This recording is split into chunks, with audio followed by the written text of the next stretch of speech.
session 3 regarding accredited lab perspectives of cannabis product quality testing.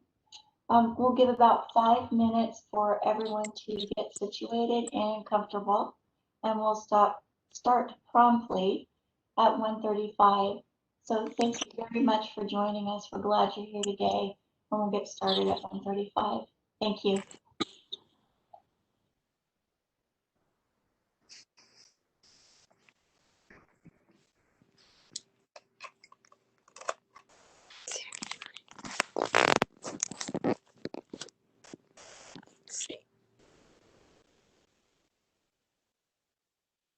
Let's dual cameras, I mean.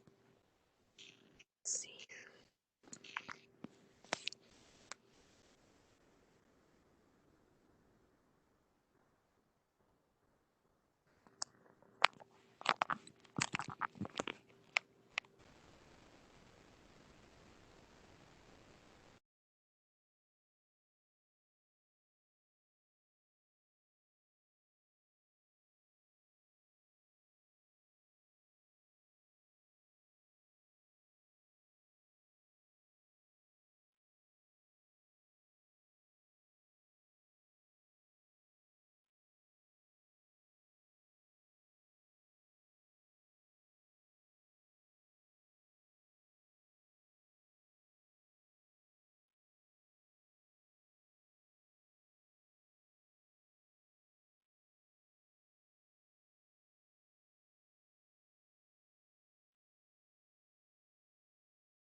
Mark, it looks like you joined us. Can we test your audio and your video really quick before we get going here?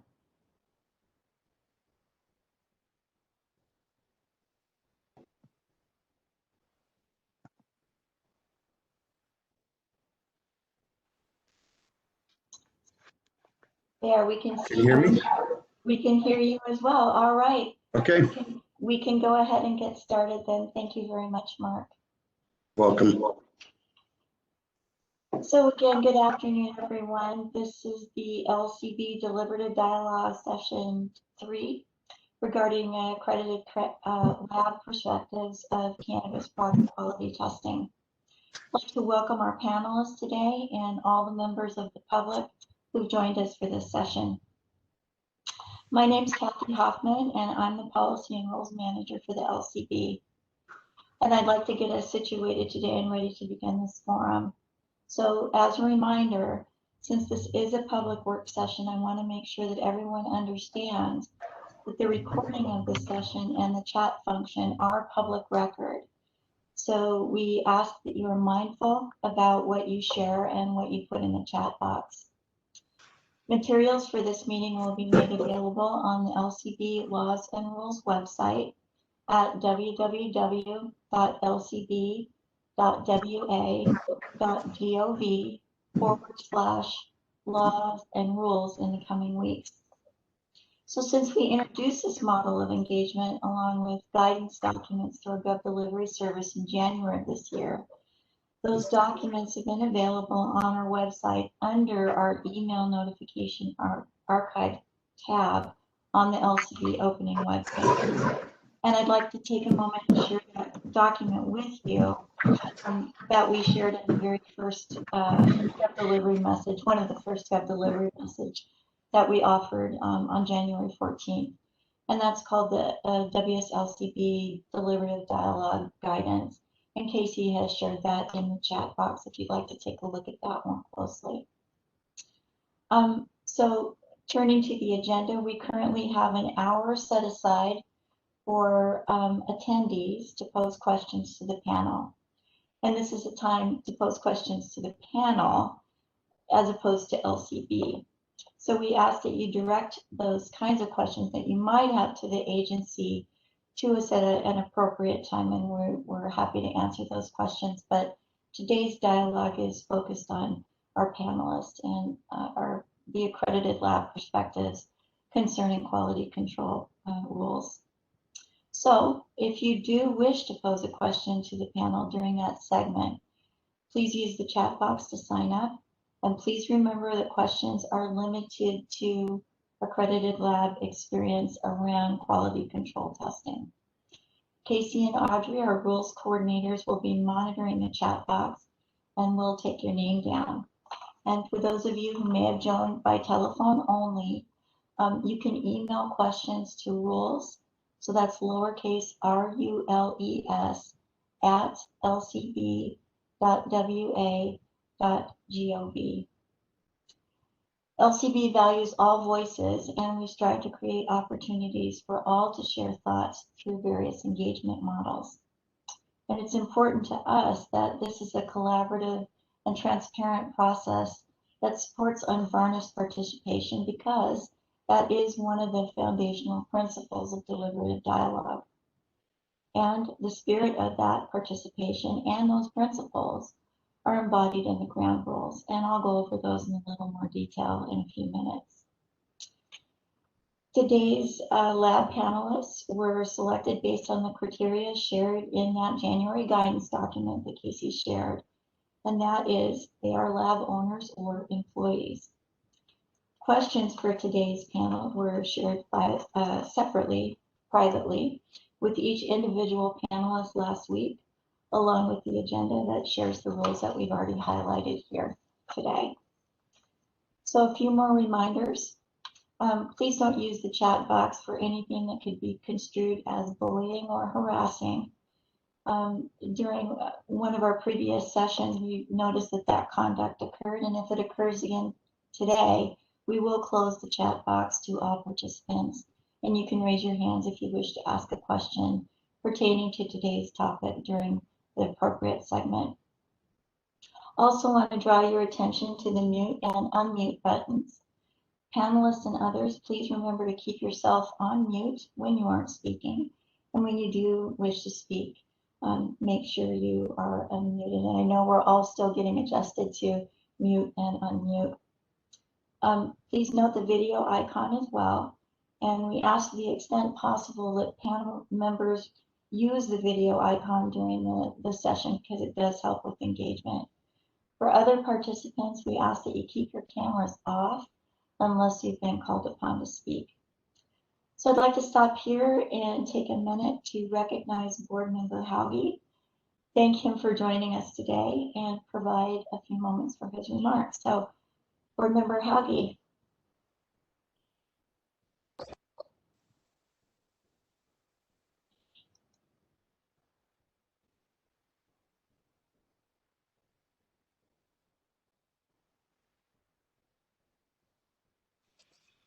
Sorry, my controls are not cooperating. No worries.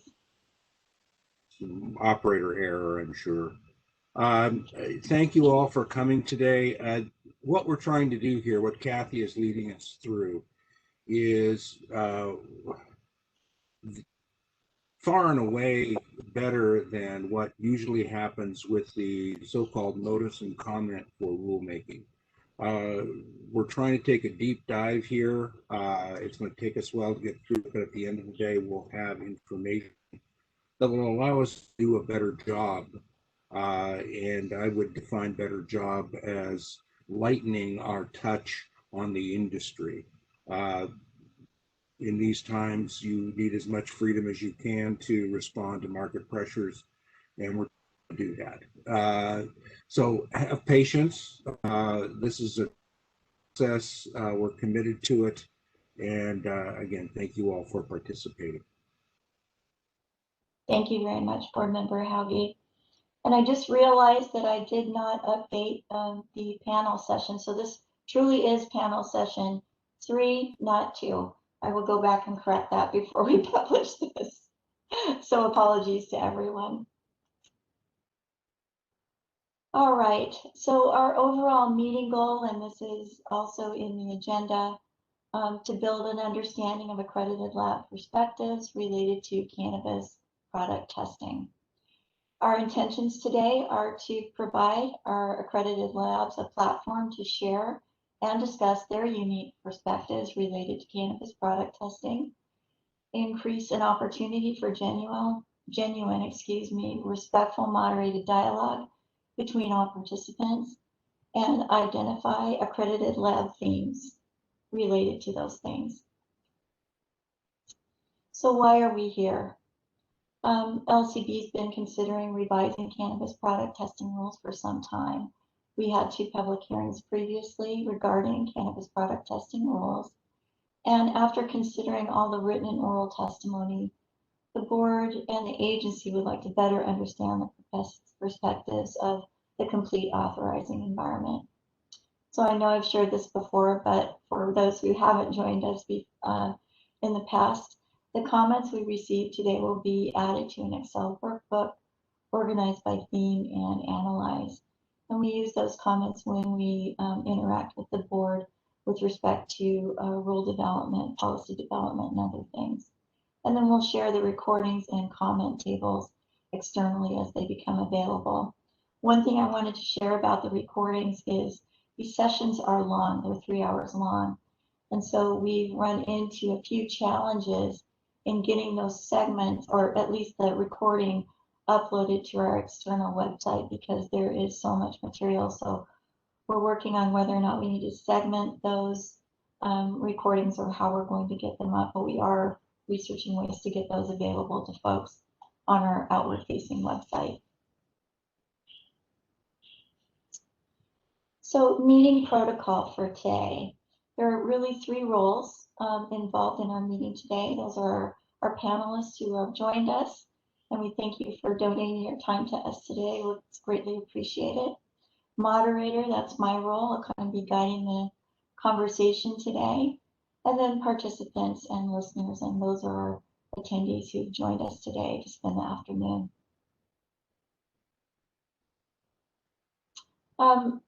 What is deliberative dialogue? I know that this is a relatively new engagement model for LCB, and I really enjoy the resolutioncollaborative.com website and search that website for a definition. And for folks who might be on the phone, I'm going to read this aloud now. And for those of you who've joined us in the other two sessions, here it goes again. But anyway, deliberative dialogue differs from other forms of public discourse, such as debate, negotiation, brainstorming, consensus building, because the objective is not so much to talk together as to think together, not so much to reach a conclusion as to discover where a conclusion might lie. And thinking together involves listening deeply to other points of view, exploring new ideas and perspectives, and searching for points of agreement and bringing unexamined assumptions into the open. And so really that's the basis for our conversation today. Just want to highlight the difference between deliberative dialogue and debate. Not going to read these aloud to you. These are in our guidance document. I just wanted to bring these up as a reminder of the difference between a dialogue and a debate. And then also wanted to go over some of the ground rules for our dialogue. Again, I know this might be repetitive for some of you who haven't been with us before. I want to go over these briefly before we begin today's dialogue. So truly the purpose of dialogue is to understand and learn from one another. So nothing can be won here. Again, not a debate. We're not trying to find flaws, and there is no right answer to any of the discussion today. All dialogue participants speak for themselves, and everyone's treated as equal in these conversations. We encourage everyone to be open and listen to others, especially when you disagree. Identify and test your assumptions, and then listen carefully and respectfully to all points of view. Acknowledge that you heard the other person, even if you don't agree with the other person, because what we're trying to do here is find common ground, respect all points of view. I will attempt to guide the discussion. And again, just a second reminder, this is a public work session. So anything that's shared here does have the potential to become part of a public record. All right, so how are we going to do this today? Well, panelists will each have 5 minutes to introduce themselves, and then we'll engage in an hour of moderated discussion. So I will pose questions to our panelists. They can each answer the question and then expand on that question amongst themselves as they wish. And then following that, we will take questions from attendees who've joined us today. And as noted previously, Casey and Audrey are kind of harvesting those questions as we go along. We ask that you use the hand raise feature if we run out of audience questions, and then we'll call on you in the order received. All right, so before we introduce our panel today, if you can, in the chat box, introduce yourself, share who you are affiliated with or represent, if you feel comfortable sharing, and maybe just a couple of words about why you're interested in this topic today. And we'll give about 5 minutes, 3 or 4 5 minutes for that to happen. So looking forward to meeting you in the chat box now.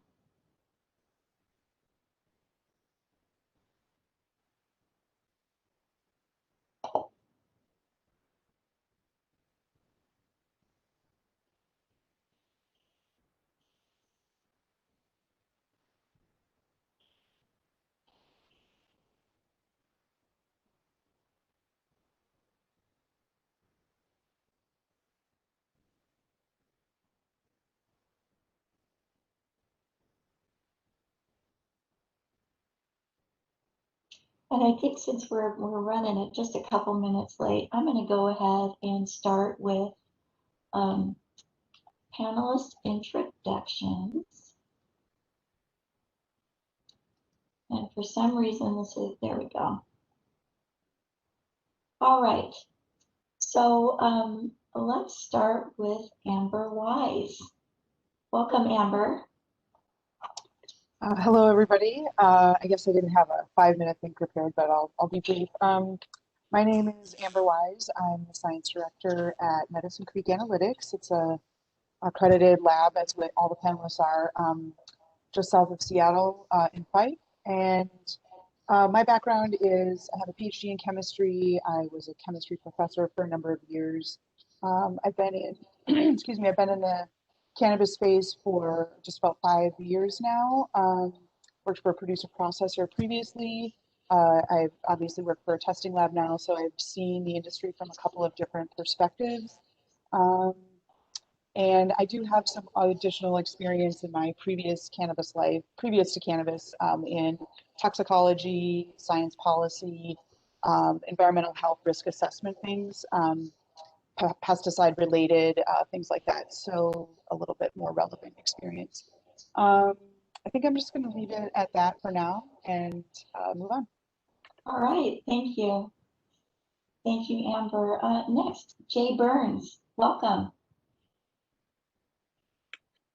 All right, hello. Hi, my name is Jay Burns. I'm the lab director with Treeline Analytics. And I guess I kind of have a similar story to Amber. I'll just take her introduction and paste in my stuff. No, but I have a PhD in oceanography. I have an oceanography background. Spent some time doing marine policy work for the Quileute Indian tribe. So I have some policy experience as far as that goes. And then I've also been involved one way or another with the cannabis industry for about 5 years. Also worked for a producer processor, which is definitely provides a helpful perspective. And I will also leave it at that so we can get to the questions. Great. Thank you, Jay. Next, Tanya Sasaki. Welcome, Tanya. Hi, so I'm Tanya Sasaki, and I guess I have a somewhat similar background to Amber and Jay. My background is analytical chemistry. I have a PhD, and my research focused on chromatography and mass spectrometry. I did a lot of work in different applications of that, and then for about past 10 years, I've been working in high production labs, mainly clinical toxicology. And about 1.5 years ago, a little over that, I joined Confidence Analytics in Redmond, Washington as their CSO and science director. So I'm probably the relative newcomer to this industry, being here for about 1.5 to 2 years. So, and then I'm also working on the legislative side because I'm participating in the Cannabis Science Task Force working groups. Great, thank you very much, Tanya. Next, Jeff Doughty.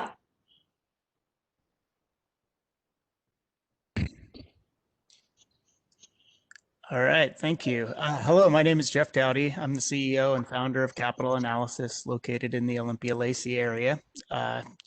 Unlike the chemists in the room, I'm actually a physicist by training. I've got a master's from Portland State where I did research in electromagnetic field theory and applications to electron microscopy and spectroscopy.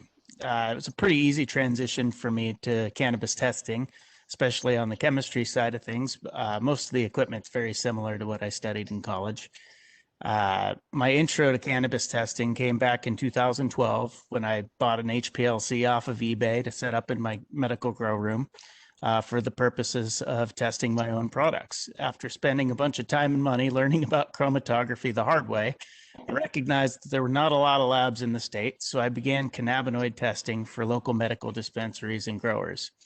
I then bought my first GC and built methods for residual solvents and terpene analysis to supplement my cannabinoid testing. With the intro of I-502, I recognized that the time for the rubber to meet the road was at hand, and I brought in some partners to help me out. It took me a while to get everything sorted out and ready to go, but in November of 2016, we opened the doors as an accredited testing lab for the recreational market. Since then, I have been very active in trying to get the testing side of I-502 to be as precise and accurate as possible. My goal is for end users to be able to make informed decisions about the products that they purchase if they so choose, and for the product in the package to match the label on the package as much as possible. I'm also a member of the steering committee of the Cannabis Science Task Force, working with multiple state agencies and 2 other amazing labs to pass accreditation responsibilities to the Department of Ecology in accordance with House Bill 2052. During the winter, you can find me in the mountains digging avalanche pits and ripping around White Pass Ski Resort. You might even see me tobogganing injured people down the mountain as I'm one of White Pass's snowboard ski patrollers. Thanks. Great, thank you very much, Jeff. All right, next, Maggie Parks, welcome.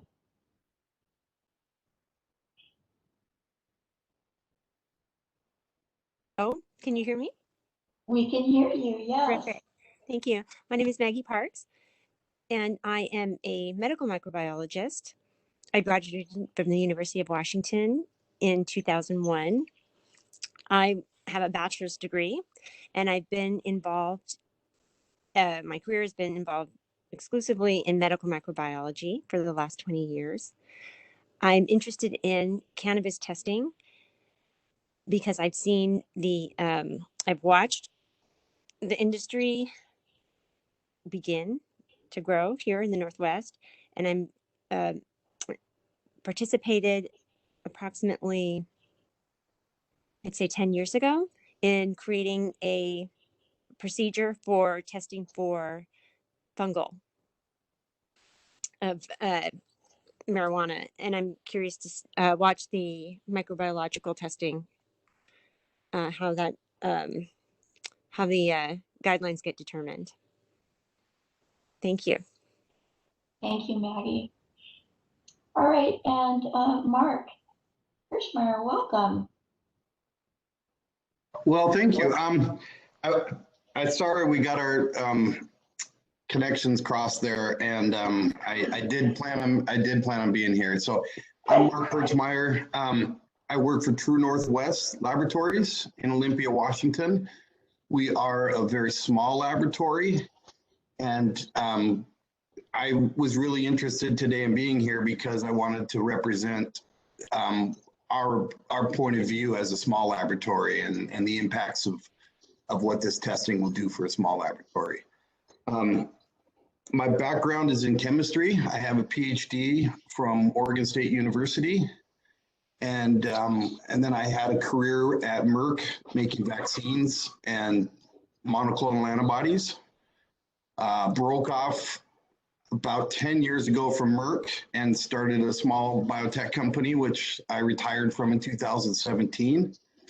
And when I got back to Olympia, Washington, I guess I wasn't ready to stop. So I stumbled across this industry and found myself a director position. And I've really enjoyed learning about it. And that's why I'm here. Great, thank you very much, Mark. And so welcome, panelists. So we're getting started a little early on the panel discussion. The agenda has us starting at around, let me see here, 2:20. So we are about 20 minutes ahead of schedule, which is a good thing. So with that, we'll go ahead and dive into the questions here, assuming that the screen cooperates. All right. So also, I just want to apologize. The way that my screen is set up, it looks like I'm talking to the side. I am talking to the panel that I see on the screen. So my face is turned towards the panel and not the camera. So apologies for that. With that, though, let's go ahead and get started. So question one, what limitations exist regarding moving away from producer-processor self-sampling to labs or other third parties to do sampling? So we took that question directly from one of our the questions that we harvested for this panel today. And I'm just going to start down the line in the way we introduced our panelists today. And Amber, your response to that question. All right. I guess it's mainly logistics and cost of setting this kind of thing up. If you know, if the labs are required to do this, then we would need to buy vehicles, hire drivers, train staff to go out sample.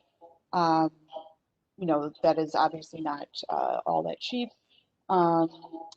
So there's insurance involved in that. I think to some degree, if you know a third party does it, it's the same thing. If somebody has to logistically organize all of this and make it happen. I have been involved in the Oregon market as well, the legal market, and they require of the labs to come out and do testing or to sample the products that then get sent to the lab for testing. And so I have seen it in action, and you know, it seemed to work quite well. It's not completely prone, or it's not completely secure from all any and all manipulation. There's still chances for people to cut corners and not follow rules, but I do think that that would give some better implementation, or I guess one of the biggest points of discussion that keeps coming up in all of this is the representative sampling. And so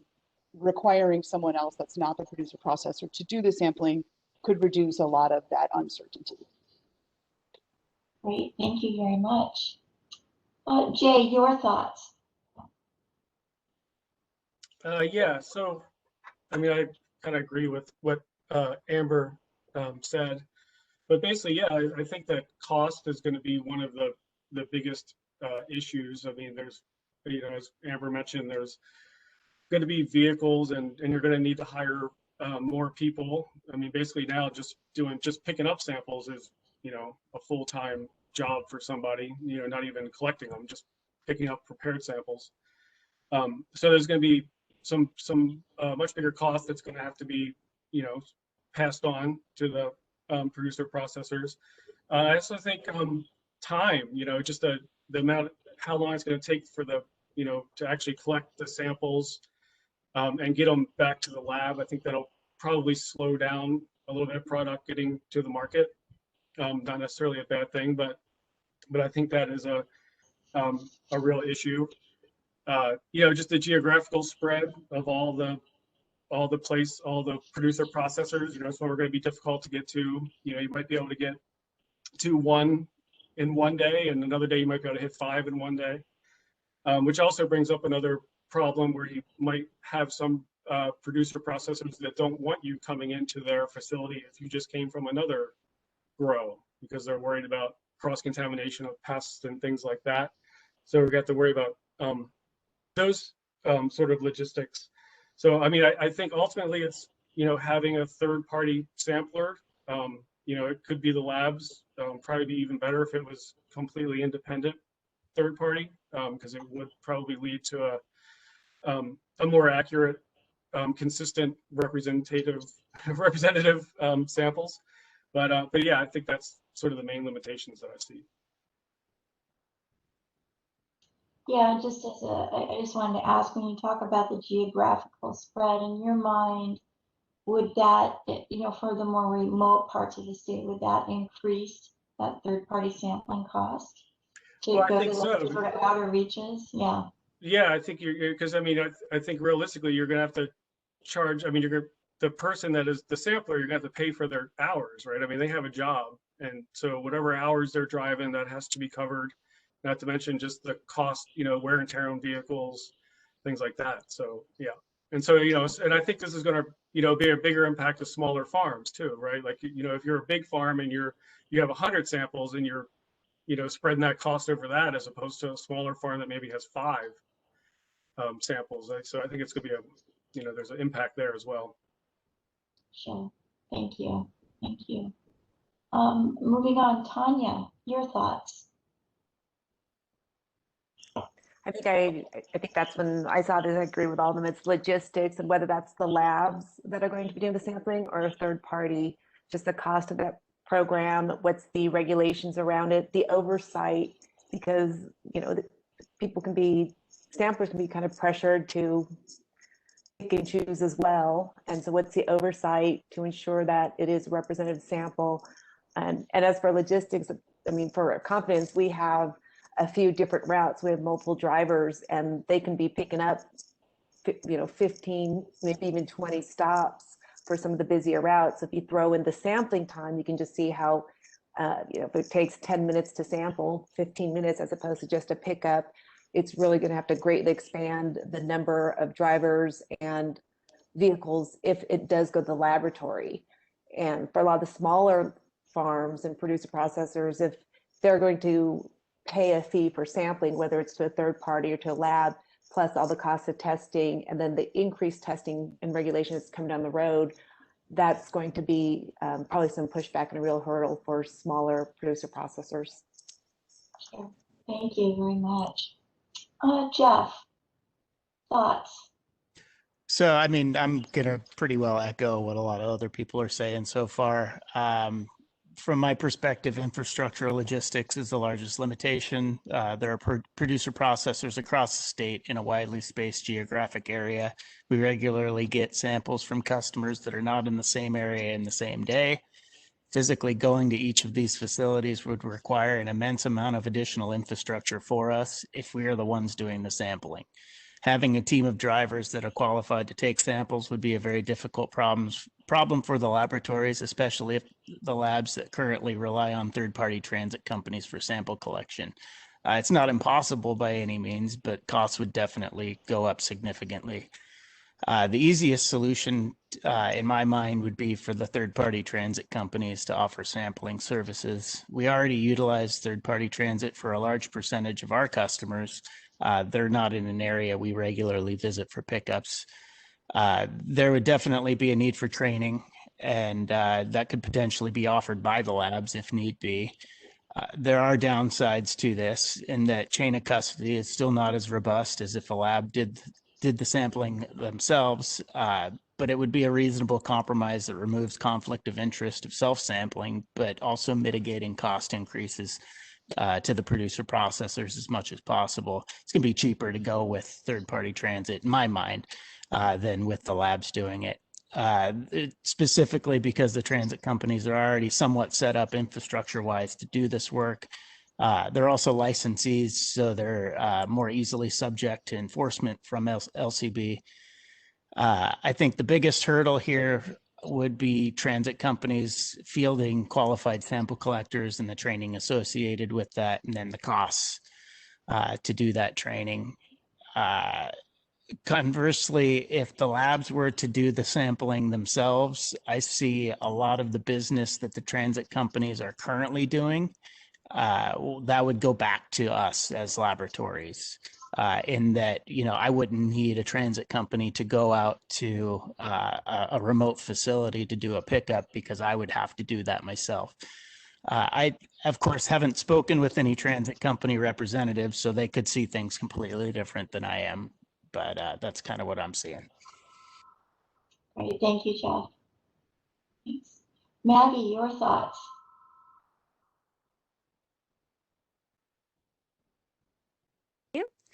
I have to concur. I don't have any unique thoughts.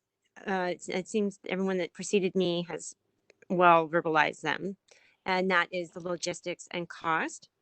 And it raises the question between whether our people are hired to specifically be transporters, or whether that rests on the laboratory workers, or if they can use a third-party transporter. So I think it's well outlined the cost and the logistics. Thank you, Maggie. And then Mark, your thoughts? Yeah, I guess the one thing that I would say is something that Jay brought up, which is the spreading of diseases. If you have a third party that goes deeper into each facility, I mean, right now when we have drivers, they show up, they change paperwork, they grab the sample and they go. If that person is going into the facility and that person goes in 10 facilities that day, I worry about the liability of something like that, and the cost of maybe changing each time, having to put a different uniform or something on to go into each facility or something to keep from spreading diseases. So I guess that's the only thing I would be concerned about a dedicated third party. Okay, thank you. Thanks very much. And I think there's been discussion around people are interested in WSDA doing the sampling like they do for the hemp program. Before we close here and kind of kick it off to the panel, if they want to elaborate on any of the responses offered here. Any thoughts on that? I mean, other than what you've already spoken to here, which I think sort of speaks to what might come into testing by WSDA as a third-party sampler. And Tanya, it looks like you are unmuted. Do you want to go?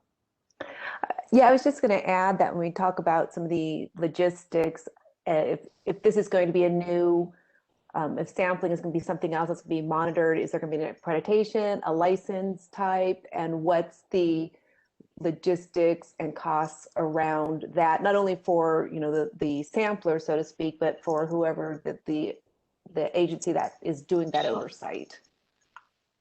Sure. Amber? The only thing I wanted to add there was just to keep in mind that the turnaround time is probably going to increase. And that's one of the biggest drivers that I hear about from our clients is it's too slow, I need these results yesterday. So if that is in fact the case, like the turnaround time is going to have to increase just given people driving out, you know, a number. I mean, obviously the devil's in the details of how this gets implemented, but it's another thing to consider.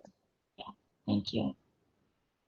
All right, so before we move to the next question, amongst the panel, anything that you wish to discuss, follow up on any of the comments that you've offered? Go ahead, Jay.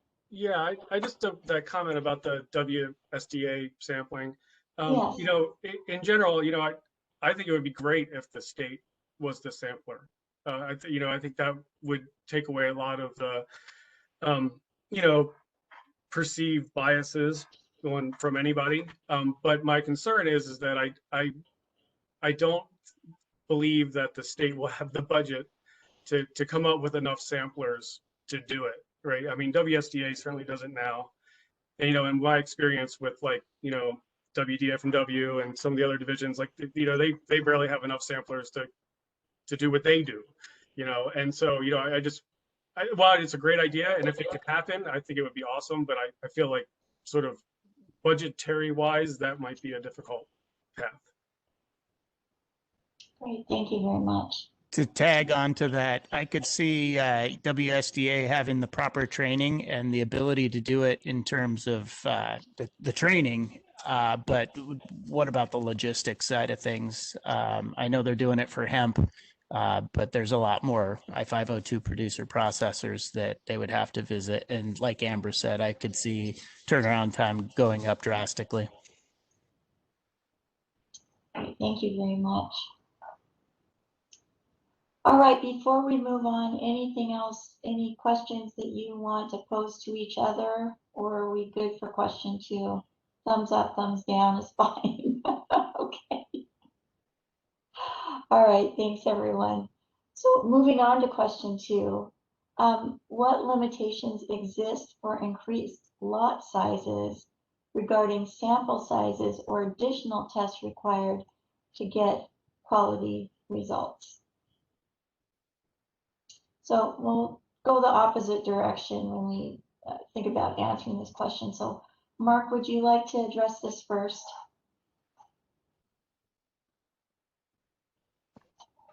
I'm still reading it. Okay, what limitations? Yeah. For increasing lot sizes. So I guess the question is around what's the maximum?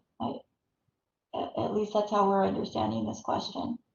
Yeah, I'm not sure I understand necessarily. Again, I just jumped in at the last minute here. So let me pass to the next person. I'm not sure. Okay, we'll move on to Maggie. Go ahead, Maggie.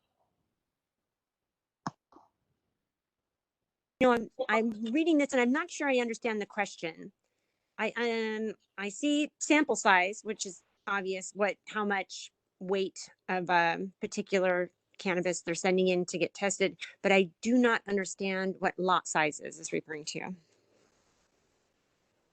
I think that right now the rules require a 5-pound lot size, and the question refers to, will you still get the same quality results? And panel, correct me if I'm wrong here. Will you still get the same quality results when you increase lot sizes? That's how I'm reading it. Right? And are others seeing it that way?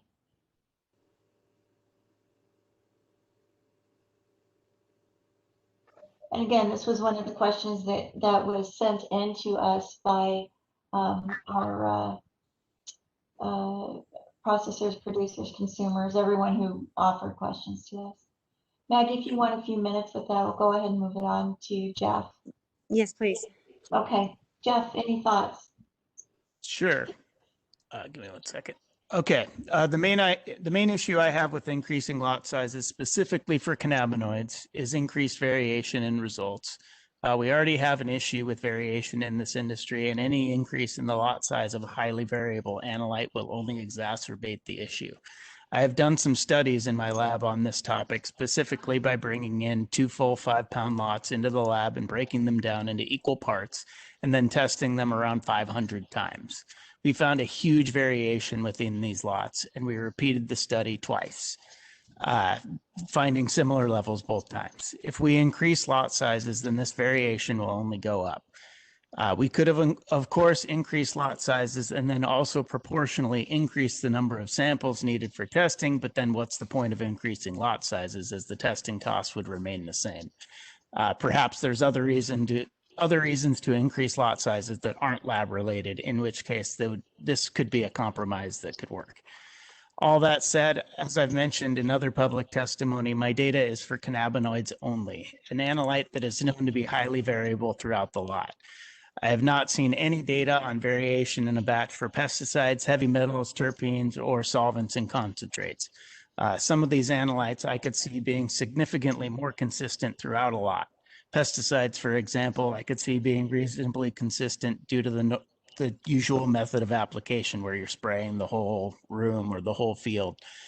Perhaps other labs who have more pesticide experience can speak to the variation of those particular analytes within a batch. If it is indeed consistent throughout a batch, I could see an increase in lot sizes specifically for pesticides. The same argument could be made for heavy metals, which I see as even more consistent throughout a batch. Again, this is thought experiment, Jeff speaking, because I don't know of any actual variation studies for heavy metals. Alternatively, and I have no data here, I could argue that terpenes are even more variable than cannabinoids throughout a batch due to their more volatile nature. The bottom line from my perspective is that the more an analyte varies, the smaller the lot size needed in order to get the most consistent results possible. This, of course, is all subject to the risk analysis that the Liquor Control Board must conduct on what level of consistency you guys would like to see in test results. How reflective of the contents of the package do you want the label to be? In my mind, the best solution would be to have variable lot sizes, larger lots for things that remain pretty consistent, and smaller lots for things that vary within a crop. However, this has the downside of complicating things by quite a bit. Great, thank you very much, Jeff. Tanya, your thoughts? So I think that if we do increase lot sizes, then the sample size would have to increase as well. And does it have to be 1-to-1? You know, if we say we want 10-pound lot sizes, does it maybe 8 grams? I think trying to amortize that cost benefit, because I think Jeff provided some really good data about variability. But what's the cost benefit? And, you know, if you homogenize and you subsample, do you homogenize and you do 2 subsamples? I mean, there's a lot of ways around it. But really, and I'm probably jumping ahead, that perhaps some of the way testing is done in terms of intermediates and final products, you know, final product testing might be a little more consistent than some of the you know, just the raw way to go. So I think it would be good to increase it from just helping producer processors, but some rules and regulations will have to be around what's tested and how it's tested. Okay, thank you. Jay, your thoughts? Yeah, so I think Jeff certainly, you know, hit some really good points there, and I kind of agree with everything that's been said before this. You know, but you know, in general, my take on it is that as Jeff said, as the sample size, as the lot size increases, you're going to have much more variability within that lot. Cannabinoids are one thing. From a health perspective, I don't really think cannabinoids are really that important as far as as a health concern goes. But for me, like some like microbiology, when you're doing microbes are highly patchy. And so if you're going to have a 10-pound lot, chances are, you could miss, some contamination. But I think some sort of a scaling of the, if lot sizes are going to increase, I think there should be a scaling of the sample that goes with it. Just looking at sort of doing a back of the envelope calculation, looking at the sample size per the lot size, if you get out your Z table and do your confidence intervals, we're basically, pushing like 20 to 30%, plus or minus 20 to 30% on our estimates now with that lot. So if you get much bigger, you just don't know, right? You don't know what your number is. And of course, this is always dependent on a good initial sample, right? If you don't have a good initial sample, your uncertainty goes to infinity, right? It doesn't matter how good your test is. So I think that's one thing to consider. I also agree that, I think for things like pesticides, and once again, totally agree, we don't have the science. This is one of the big problems with all of cannabis issues, is that we really don't have the basic research to make these decisions. We're kind of going, learning as we go. But I think like pesticides and heavy metals, it could be possible to do a larger lot size. But I think for like potency and micro, I think a smaller lot size, what we have now, I think is about the limit. Great, thank you very much, Jay. All right, and Amber, your thoughts? Yeah, I don't know if I honestly have much more to add. I think that, for the labs, if you read this question in a slightly different way of like, what limitations exist for the labs on increased lot size? I mean, if the sample size increases, there is no real limitation. I guess there is, at the end of the day, some like limited number of samples we can process in a 24-hour time period with our instruments. But, the statistics of getting a representative sample, I think, is the real core of this. And so the other only real limitation I could think of is if we as a lab were getting 20, 30, 40, 50 grams of flower at a time, to test that was representative of a large lot, there might just be some storage limitations, but these are minor in the grand scheme of things. Okay, thank you. Want to come back to Mark. Anything to add or offer, Mark, to what's been shared already? Yeah, I think that's really interesting that Jeff and Jay and some of you have thought about this. I guess the only thing that I see is if you increase the size of the lot, to double the size of the lot to be tested, labs would get half as many samples.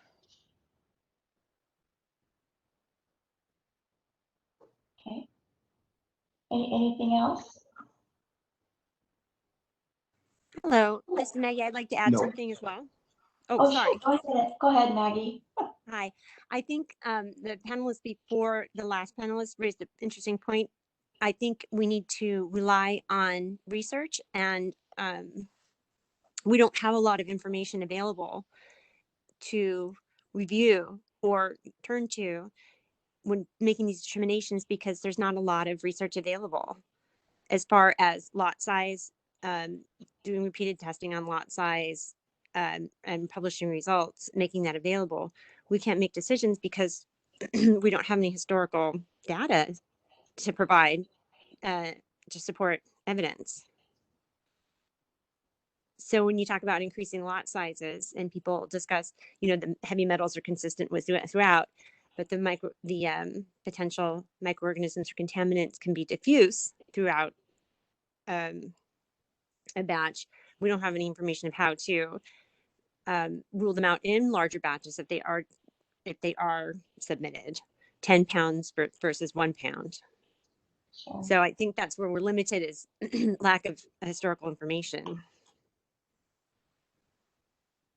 Okay, thank in you which for to create inviting me. guidelines. Sure, thank you. Mhm. All right, so before moving on, panelists, do any of you want to respond to each other, interact at all on what you heard other panelists say? Things that you'd like to follow up on or probe?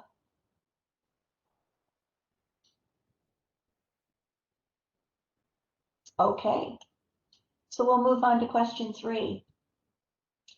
How do other labs guide their customers to follow the WACs, that's the Washington Administrative Code, properly, particularly regarding sampling and product conversions, so intermediate to final products and required tests? So this time we'll start the other way around. So Amber, your thoughts on that question? Yeah, I mean, generally, I don't give any guidance unless there's like, someone calls with a specific question, which is pretty rare. Maybe I'm misunderstanding the question a little bit, but basically, I don't feel that it's the lab's duty to provide guidance on how to manifest things. I feel like it's up to the licensee to understand what type of product they have, what they're making, how to convert it, and what tests are required. I definitely have answered questions on, I have this mixed pre-roll thing, what tests are required on it, and I can answer those. But other than that, I don't feel qualified as a lab director necessarily. But I do think that, having, there was one other note I had here. It's also, it's pretty burdensome on us to try to guide people. And it's also, at least when our lab only uses MJ Leap directly, we don't have any sort of third-party interface. It's really difficult for us as a lab to see what tests have or not been run on these lots already. We have to look up, the lot has to be manifested to us, first of all, for us to even see any information about it. And then we have to pull up the individual sample and view its page to see if it says mycotox has already been run or not, or if there's a space to enter microbial or not. That's the only way that we have to see what has already been run on a lot or not in terms of like intermediate material or final product. So it gets really time consuming for us as a lab to do that. And so generally I try to not give a lot of guidance. Okay, thank you. Jay, your thoughts? Yeah, I'd say that, in general, what we do in our lab is if a customer does call with a question, we sort of help them find the appropriate WAC. Sometimes they're not sure where to find it or which one they should be looking at.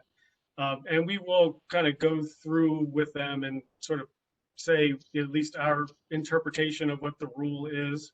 But, ultimately, I'm kind of in Amber's camp here where, I don't really feel it's our role. We don't have an enforcement mandate. And quite frankly, sometimes our interpretation of the WAC is different than LCB's. And so, basically what we tend to do, if it's not some real, clear cut question, we usually refer them to MJ Examiner and have them ask their question there. Sometimes we'll ask for them if they want us to or ask us to, but in general, it's just sort of a light-handed light-handed guidance. Great, thank you. Tanya. Yeah, so we have some of these problems as well where it comes into our lab and it's got the list of tests ordered, and then we don't know until we actually result it that when it was entered into LEAF that it said it needed these extra 2 tests, which I guess we could, and we've gotten better about being more proactive and looking forward. But as people said, sometimes the WAC isn't really clear. It's a little bit confusing, or the producer processor will submit a sample as a certain sample type and will automatically order all these tests associated with that sample type, but they didn't realize that, say, that particular concentrate needed micro. And so then we get ready to result it and we find out there's an outstanding test. And so we have to circle back, and then they get then, like I said, we almost feel like we're enforcing, but it's like, no, this is a product type.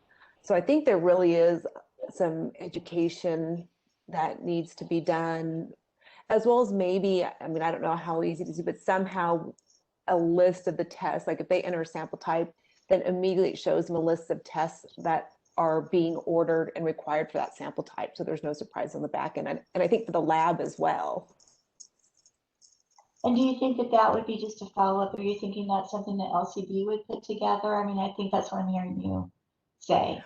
Well, and yeah, and I'll be honest, I talked to my team about this. I have not done a lot of that interaction between LEAF, but they're saying that it's from the time that sample is manifested into LEAF, or then it really, a lot of times they'll just get the strain name and an ID, and it's hard to see what those are. And then sometimes it's listed as the wrong sample type as well. And when that kind of came up, whether it's a harvest or a lot, which is the difference between, medical and 502. Sure. So there's some of those things that are a little bit confusing in the system. And if there were some checks that maybe it says, okay, you entered this sample as X, here's the list of tests that are required. And that might flag it. Okay, great, thank you very much.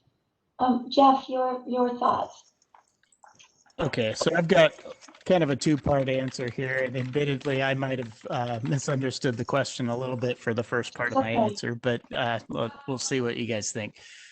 In terms of following WAC for things other than just required tests, I see quite the range. I've heard some lab representatives say that they aren't the police of the cannabis world and just run samples as is with no regard to what has happened prior to it entering the lab.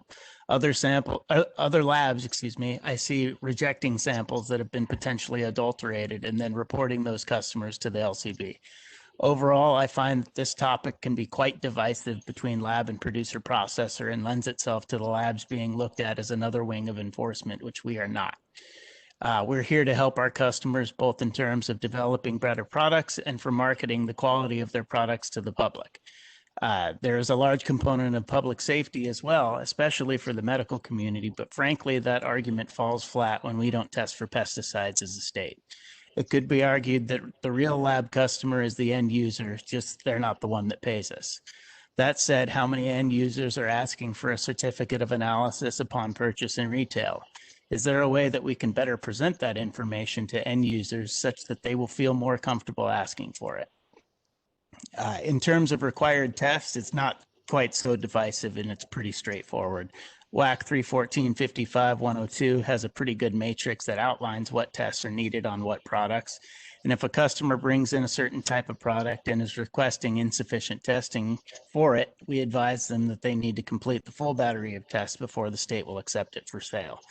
At this point, most of our customers are pretty knowledgeable on this topic, especially the ones who have been around for a while. And generally, kind of what everybody else has said at this point, if they're asking more in-depth questions, I'm not real comfortable advising somebody on something that could potentially get them a fine or suspended or something. So I'm going to advise them that they talk to the MJ examiner at that point. All right, thank you, Jeff. Maggie, any thoughts? Yes, thank you. I work in medical microbiology for 20 years, so I can come from that perspective. And I know that we're, as a laboratory worker, that we're not allowed to tell a physician what type of test to order. They can call and ask if we perform a particular type of test, but we cannot advise them specifically which one they should order. And I think the responsibility should rest with the producer to determine what particular type of test they need, and advising, asking the lab to provide guidance is very, very time consuming. And I know, at least from a medical microbiology perspective, it's a customer service job, and it's, there's at least 20 phone answers at where I used to work, and it's very time consuming to communicate with customers. So I think it needs to rest with the people who are requesting the producers who are requesting the testing, because it's a time-consuming burden on the lab workers. And our focus should be specifically on performing the testing and understanding the testing, and less about the legislative rules to govern what type of testing is performed. And that's it. Thank you. Thank you. And Mark, your ideas and thoughts.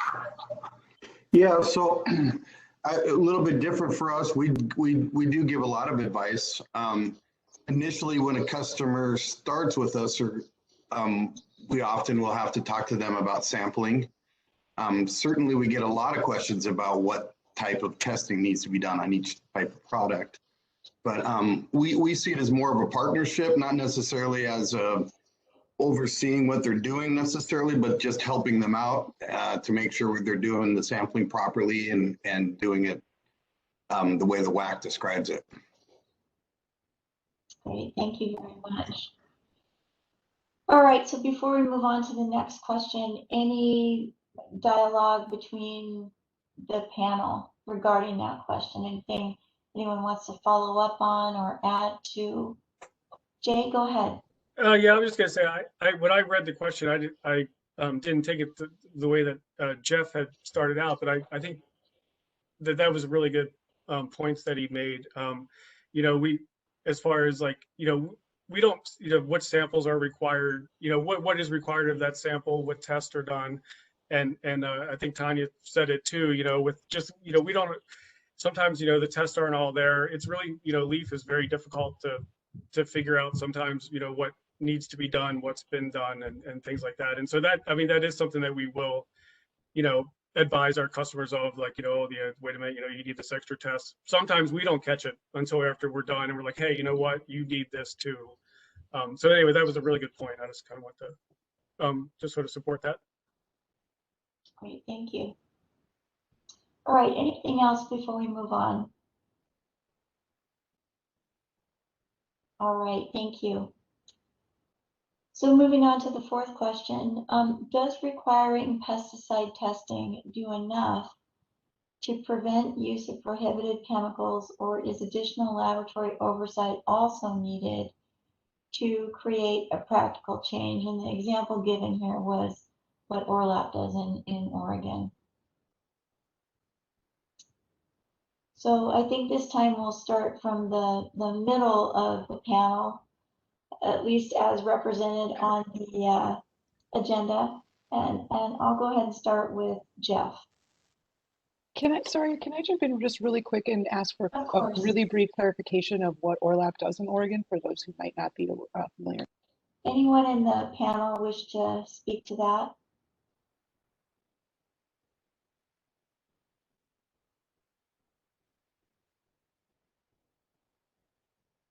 Because I'll be honest, do we have anyone from the examiner's unit in the audience that can speak to what we know what Orlap is, but are you guys watching the chat right now? I know you're all familiar with Orlap. That's the testing wing of the Oregon Cannabis Regulatory Agency. So Kendra did reply that Orlap is a state agency that accredits marijuana labs. I can see if Kendra is available to speak further on that if you'd like me to, Kathy. Sure.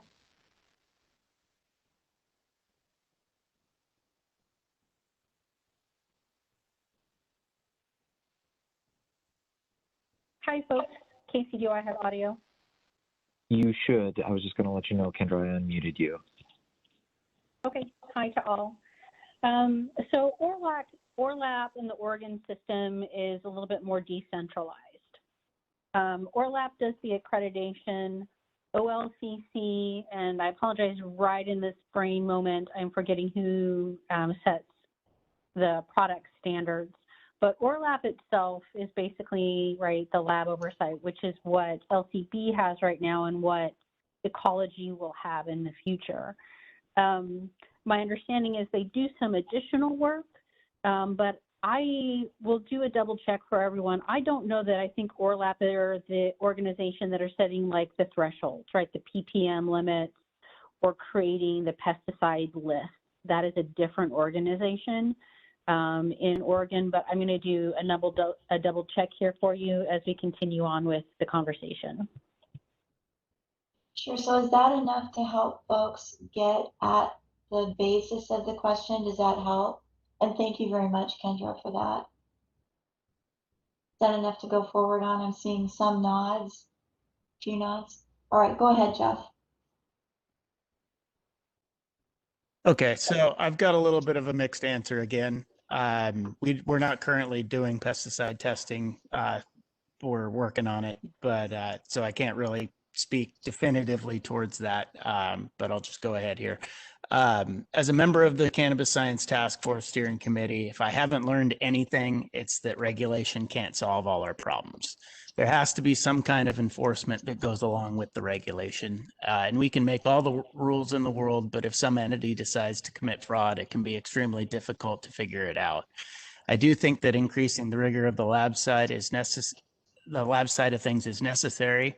Some labs have been flying by the seat of their pants in terms of the quality assurance steps needed for good science, and that puts them at a competitive advantage to those who are doing the correct steps. Good science costs money and takes time, so if one lab is cutting corners, they can charge less and get done faster than a lab who is not. In that sense, the work we are doing with accreditation rigor in the Cannabis Science Task Force is invaluable. But again, all it takes is the desire to cheat, and all the regulations in the world no longer matter. You can jump through all the hoops and get your accreditation, pass your proficiency tests, and then alter a customer's test results to generate business. I'd be a millionaire right now if I didn't have morals. Not joking. That said, catching someone is not easy. You could put me in charge of enforcement, and I would have a very hard time myself, and I know generally what to look for. At least I think I do. It's kind of a game of whack-a-mole. My suggestion on that end is to use statistical analysis of the traceability system, if it were working properly, to generate red flags and data trends that drive more in-depth audits. Requiring a proper laboratory information management system would also be a step in the right direction, though expensive for the labs. I would also say that WSLCB also needs more manpower in terms of science staff in order to get a good handle on this topic. If you throw a traditional enforcement officer at a lab audit, they don't have the proper training to tackle the problem, and the labs will just talk circles around them. All of that said, and coming back to the original question, there are only a finite level of pesticides we test for as a state. The labs in general aren't looking for pesticides other than those on the list. And if a customer uses a banned chemical as a pesticide, but the lab isn't calibrated for it, we aren't going to report it because depending on the technology we use, we may not even know it's there. I don't see a solution to that issue because testing for every chemical out there just isn't feasible at all. In terms of fraud, I really hope that nobody's falsifying pesticide data because that goes beyond just economic implications and into public health and safety. I have not seen any evidence that anyone's gaming the system in pesticides. Really, the economic incentive comes with increasing cannabinoid concentrations. Great, thank you, Jeff. Tanya. So I think, and I know it's in the works, I think first and foremost that pesticides are not required in Washington currently. So that's a challenge right now. We had our data, we reviewed our data, interrogated to find out what it is, and we found out, what was the statistic? That it's kind of in that 20% of all samples that are tested fail, but the people who are choosing to test for pesticides probably tend to have a cleaner product anyway. It's a little bit self-selecting, I think.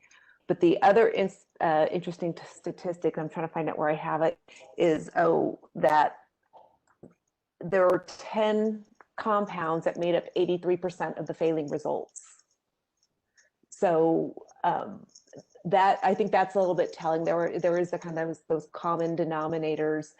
And then as Jeff said, if you're not looking for it, you're not going to find it. My background was in drug testing, and we've all heard about all those designer drugs, and the whole reason they were made was to avoid being detected, right? Because it changes the chemical structure.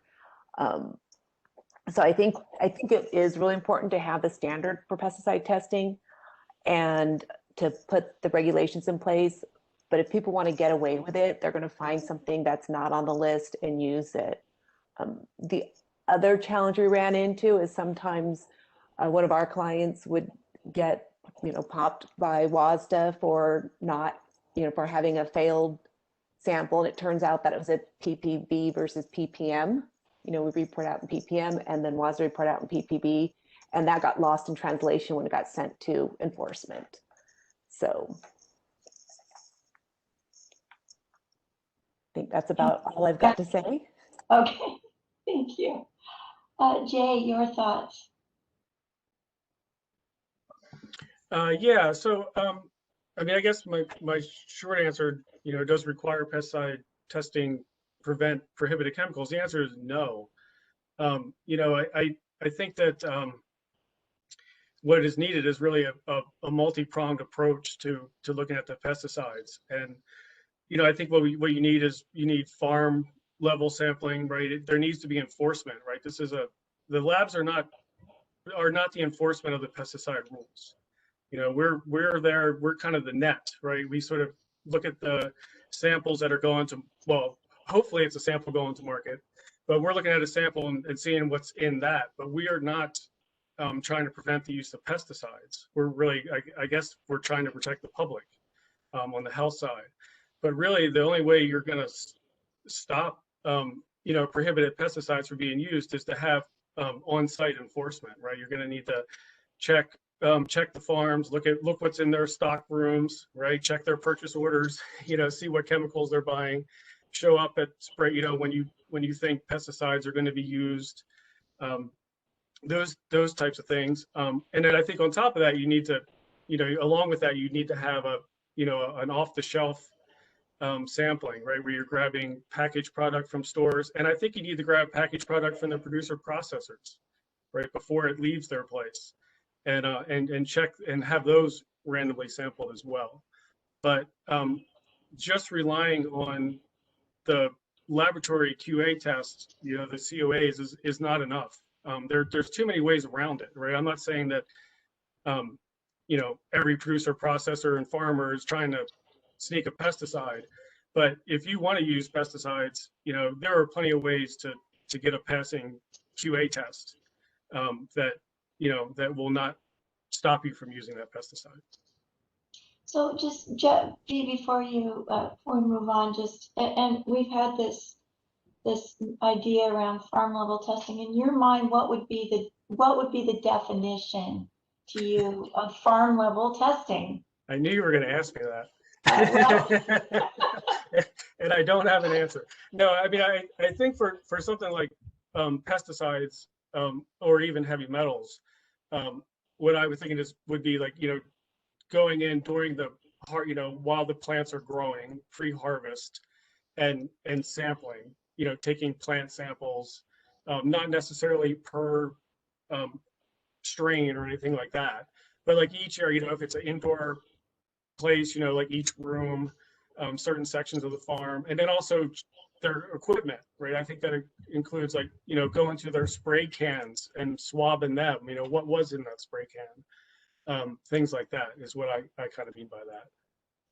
Okay. So going in with a plan, right? Like you're going to take 20 samples, spread them out, that kind of thing. Right, from various parts of where things may be growing or things that may have been applied during the course of that growth. Right. And I also think that, and in my mind, there's like the harvest level too, where you sample, each batch that is currently being harvested, right? Where you're targeting that, like after it's picked, kind of thing. That's the other end of it too, right? So sort of the big picture, like what's going on in this farm or in this producer processor, and then, what's going on in this particular harvest. So. Yeah, so really it sounds like more of almost a two-prong approach to testing, where let's find out what's happening during growth, and then let's find out where that stands at harvest.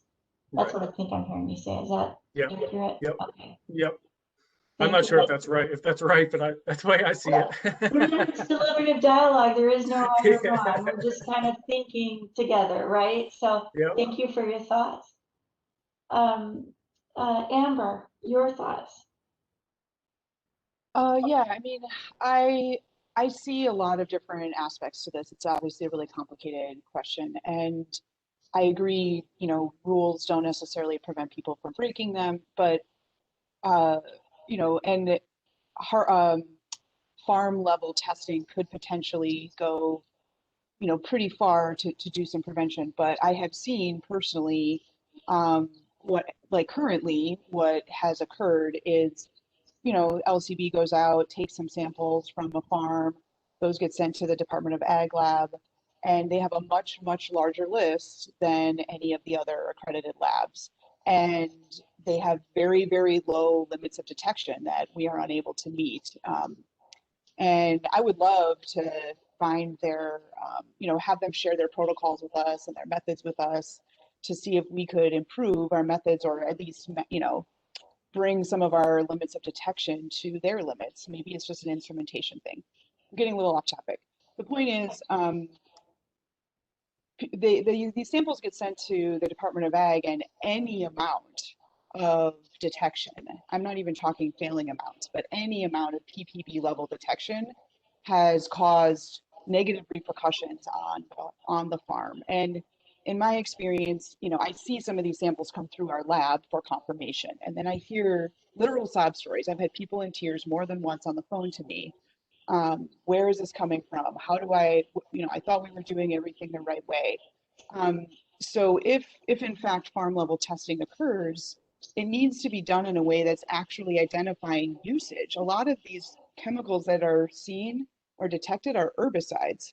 And if these people were using herbicides in their facility, they wouldn't have any cannabis plants. So it's pretty clear, like given some of the chemicals that are seen, and this is not every single case, but these are definitely stories I have heard personally in Washington. And if these are herbicides, it's pretty clear these people aren't intentionally using them on their plants. And so is this a useful way to protect health and safety? I'm not sure. You know, and particularly when we're seeing things at part per billion levels that are below what I could see at our lab. So there needs to be some sort of harmonization of the agreed upon lists of things that will be tested for.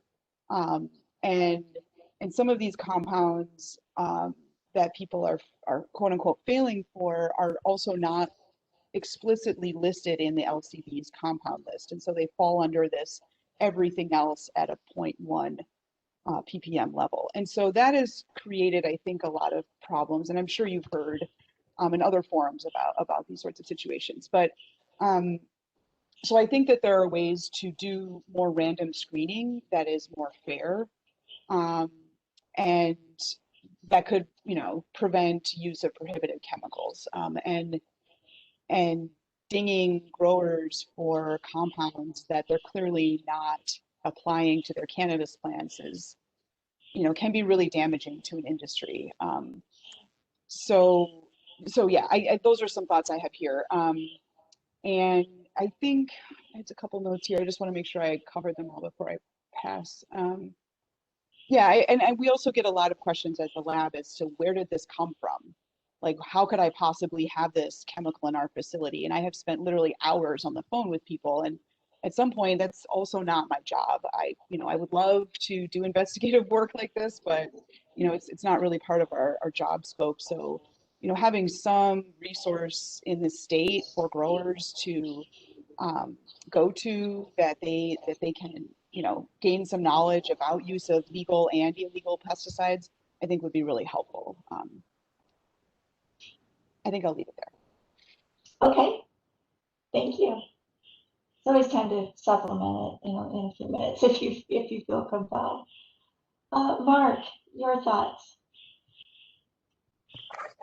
Well, that's interesting. I just helped somebody run down and try to find out where their cabamate insecticide was coming from, and that seems that we're doing that a little bit more often now as people are getting prepared for it, trying to figure out where are the chemicals coming from. I think that it's not necessarily my responsibility, but they send the samples to us and then they find out they've got a problem. And it seems like the first question they ask is they throw up their arms and go, where's it coming from? But I think that it's not really something that I would know if somebody was using a prohibited chemical. So I don't know if I'm the right person to ask the question to. As a lab director, certainly people can use chemicals and get around testing. I don't know that people do that. But it seems to me that if we test for pesticides, that should be enough. But I'm not aware of what other people use besides that, to be honest with you. Okay. Thank you, Mark. Maggie, any thoughts you'd like to share? Yes, thank you. I think that to answer the question really specifically, requiring pesticide testing, I think is unlikely to prevent the use of prohibited pesticides alone. And I think I have to agree with the others that answered that it would be a multi-pronged approach to preventing prohibitive chemicals from being used. So I think that testing alone is not it, and it's a multi-pronged approach. Okay. Thank you, Maggie. Mm-hmm. Before we move on, anything in between the panel that you'd like to talk to each other about before we move on to the next question? And again, this is thinking together. So if you heard something that someone said that you want to respond to, now's a good time to do it. Tanya, go ahead. Yeah, so I think it was Jeff who talked about testing at the farm level and testing at the product level and things of that nature. And I just kind of wanted to throw out a statistic that's a few years old, but when the OK Cannabis program started testing off-the-shelf products, they found roughly a 20% failure rate for pesticides. About 10% of that was flower and 30% was on concentrates, which kind of makes sense because if you're concentrating pesticides, it's going to up that concentration. So just want to throw that out there as a data point of what's going on with pesticide use and testing and monitored testing. Great, thank you very much, Tanya. I think also just another point to add on pesticide testing is, I think testing end product is going to be really important to saving money, along the product chain. There's a lot of pushback from smaller growers in particular, my understanding, for cost, and that seems fair. But obviously if they're growing for just flower and selling as just flower, there's another conversation about lot size. But if there's requirements for testing all along the way,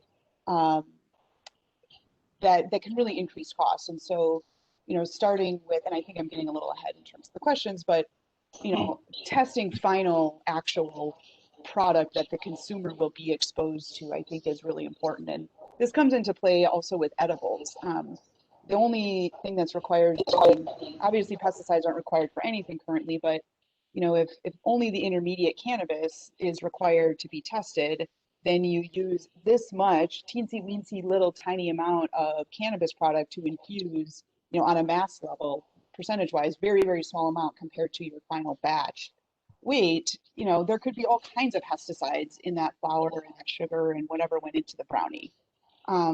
And those tests aren't getting run on the final product. So thinking about not necessarily testing every single tiny lot that's sold, but what is the consumer actually going to be exposed to? It's probably opening a can of worms, but I'll leave it there. It could be a can of worms that we explore in one of the attendee questions. So hold that thought, Amber. Thank you. So I just want to echo that end product testing would be important as well, in lieu of farm level or something similar. Testing intermediate products for pesticides doesn't really make a whole lot of sense because, like Amber said, those aren't what are being sold at the retail. I'll also add that I think that the OK Cannabis program was pretty amazing, at least in terms of what I saw from it. And something along those lines could be adopted in terms of testing product off of the shelf, because that would be most representative of what customers are actually purchasing. Great, thank you, Jeff. All right, any other thoughts before we move on? So just being cautious of time here, we've got about, well, let's see if I can make this advance.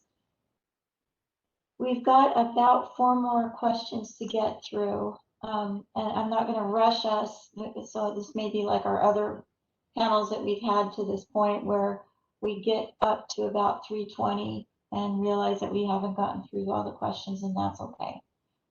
So just want to move on and then leave a little bit of time for a little bit of break between 3:20 and 3:25 before we start audience questions.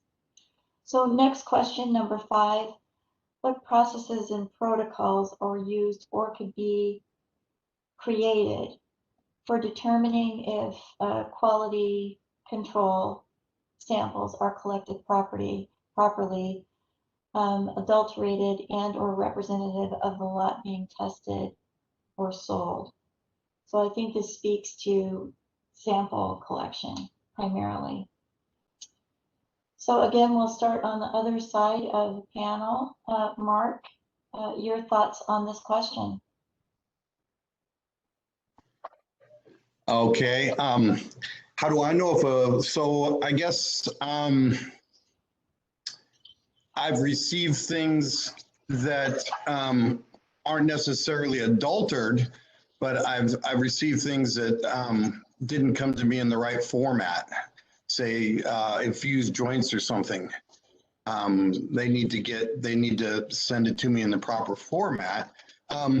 What process and protocols are used to determine if QA samples? We in our laboratory, we don't necessarily have processes or protocols to determine if the samples were collected properly. It would just come down to somebody coming to me and saying, hey, this isn't right, or and dealing with the customer and telling them that, look, you can't submit these this way. It has to be what the end product is going to look like. And so again, I don't know that something Jeff said, I don't know that it's necessarily my job to determine if they've been collected properly. Great. Thank you very much, Mark. Yeah. Maggie, any thoughts that you'd like to offer? Certainly. I think that this question circles back to one of the earlier questions when you talk about third-party transport and if the producers are the ones to select the sample to be submitted for testing, or if you have a third-party transport system, have trained transport drivers. And so I think it's hard to put the cart before the horse when you talk about when you want to address processes or protocols that are used to assure the QA of the sample. If you're uncertain if if the producers are going to provide it, or if you're going to have trained third-party transport or inspectors. And I think the Liquor Control Board, the Cannabis and Liquor Control Board inspectors, that they might become responsible for assuring the sample meets the QA standards. So I think putting the processes and procedures, determining those, I think the first step is to determine who will be collecting the sample. Okay, thanks, Maggie. Mm-hmm. Jeff, your thoughts? Sure. So first off, a foreign matter inspection by microscope can suggest some types of adulteration, such as adding keef. However, what process can a lab use to detect the small amount of distillate injected into the core of a bud of flower? Other than doing a residual solvent analysis on flower, which seems silly, how do you detect THC that has been dissolved into ethanol and then sprayed onto a sample? We can see the effects of microwave radiation on a biosample in the cannabinoid test, but in no way is it conclusive proof that a sample has been adulterated. Similarly, when a customer does indeed roll the sample in keef, it sets up a very awkward conversation with the customer that can just go to a lab that won't ask those questions. It begs the question, are the labs, or should the labs, be put in the position of having to be the enforcers of regulation for the producer processors? It's an awkward conversation for sure, and one that causes strife between the labs and their customers. I would say that this reinforces the us versus them problem. The only way that I can think of to really mitigate these types of adulterations, as has been spoken to by others, is through third-party sampling. With sampling, the producer processor would have to adulterate the entire lot, in which case I'm not sure we could call it adulterating. If we do we care if a producer dumps a bunch of keef into the entire lot versus just putting it onto a bud of flower to inflate cannabinoid concentrations in the sample that represents the lot?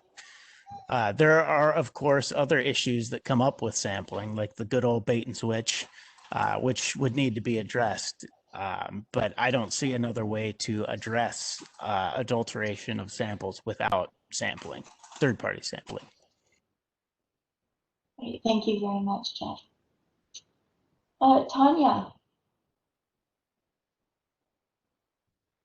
Yeah, I agree a lot with most of what Jeff said. In fact, my notes are right along the lines of that. Is we can only test what's given to us, and things that are obvious, like before matter, and you see that there's crystals that aren't natural to the plant. There were some interesting examples that we've seen in our lab. I think the most interesting one is they didn't see any adulteration, and they looked at the results, and they seemed off, right? They just didn't make sense. It had a super high THC ratio, or excuse me, it had a high THC content, but a high decarb ratio, which just didn't seem natural for flower. And they actually looked at it in our microscope, and they could see little crystallized pieces of distillate, which had been sprayed on that bed. So, is that something that's, we didn't find on the initial inspection? It was only through matching up the scientific results with the product type that we went back to the retain and did some digging. And we actually did fail it because we considered it adulterated. But as Jeff mentioned, I'm not sure they may have never sent us another sample again, So those are the types of things that the labs do face. Great, thank you, Tanya. Jay, your thoughts? Yeah, I mean, I have to agree with a lot of what has been said. There's, there's obvious adulterations, like people have mentioned. You see the keef or something like that. And others that, we don't even know if we're seeing adulterated samples or not. We have just sort of an example that, like Tanya just mentioned, we had a flower that came through that had a lot of decarbonated, a lot of delta 9. It seems a little high, and it even had a little CBC in it, which is like, what is that, right? Like that's sort of an oil signal to me. But we can't prove it, right? We have no way to prove it. So what's our choice? We could report it to LCB, we could fail it, we could reject it, whatever. But there's really, it's really difficult to prove it. We try to catch them when we can, call them up, and like I said, it is an awkward conversation, right? And unfortunately, I'm usually not the one that has to have them, but it is an awkward conversation because they're going to deny it, and maybe they didn't do it, right? It's just very difficult to tell. But as far as not just to adulterate it, but just getting a good QA sample, right? Like that's really the goal here. And for me, the third-party sampling, it's certainly the cleanest, the most logical, but we already talked about the drawbacks. Something that could be done that would be less expensive would be requiring the producer processors and the growers to have an SOP, an actual procedure for how they do their QA sampling, have that SOP reviewed by scientists, and then have it audited, right? Make sure they're actually following it.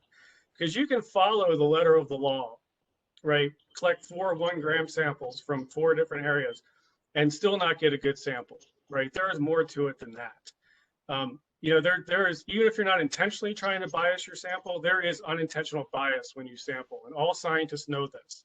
And there's all kinds of tricks to getting a good sample, right? You set up a quadrat, and then you roll dice, you have a random number generator that tells you like what part of that do you pick, because there's, you know, in your head, like, you know, if you're measuring grape size, you know, if your hypothesis is that there's more small grapes, you don't even know it. You reach into that batch, you grab the smaller grape, right? You don't even know you're doing it, right? So you have to remove that, right? So I think, you know, having actual, just like we're required to have SOPs for everything we do, and those SOPs are reviewed by RJ Lee, and we're audited and checked up on, and we have paper trails 100 miles long. The QA sample is the beginning of the sampling, and there should be that requirement on the producer processor side. And it, you know, is it perfect? Is it going to solve all the problems? Is it going to stop somebody from sending in one infused joint for the sample and then putting a different one in the package for sale? No, but it's something better than we have now. Great, thank you, Jay. And Amber.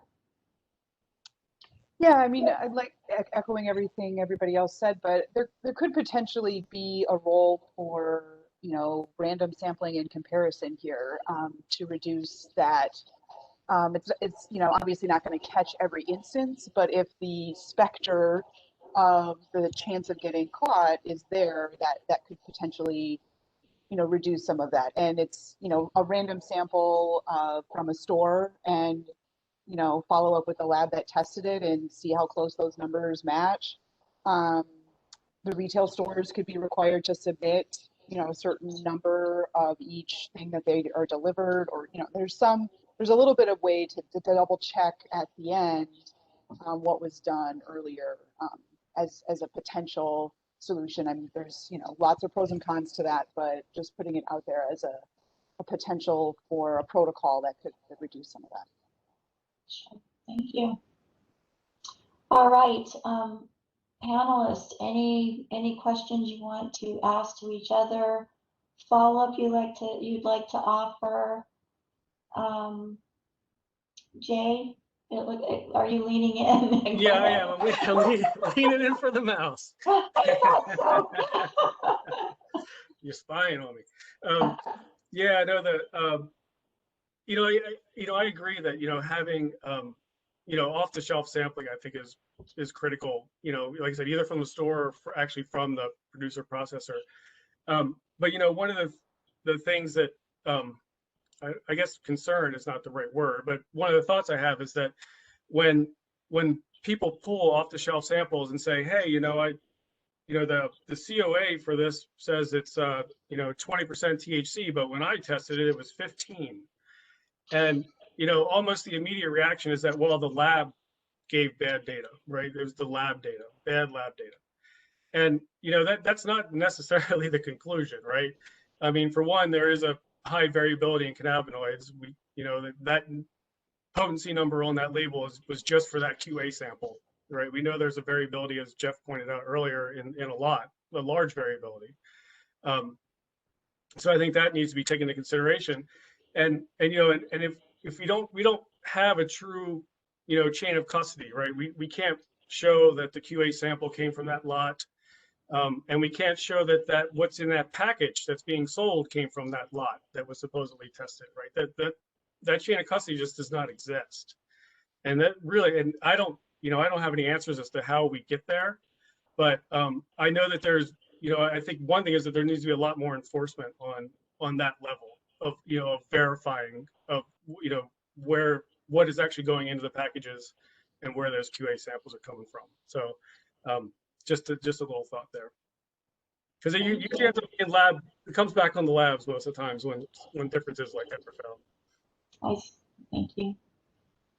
Tanya, did you want to follow up? You were kind of it looked like you were leaning a little bit too. Okay. I was reading the chat. Sorry. Okay. I just wanted to check in before we move on. Just real quick Yes, to kind of comment on the randomized testing off the shelves. I think that in order, as Jay mentioned, it's kind of a matter of the labs pointing at the producer process and the producer processor pointing at the labs. In order to effectively do any kind of third-party verification, or randomized sampling verification after the testing to kind of confirm, we would still need that third-party testing in-house to verify that the sample, as Jay was saying, is the same sample that we tested both times, essentially. And then, of course, the lot size argument comes into play where there is a large variation within the lot itself. And so, I mean, I'm just echoing what Jay said here, where, as if you tested it the first time and got a 20 and then you got a 15 the second time, who's to say that that's not actually variation within the lot itself? Great, thank you, Jeff. All right, we have 5 minutes to answer this last question, and it is a pretty robust question.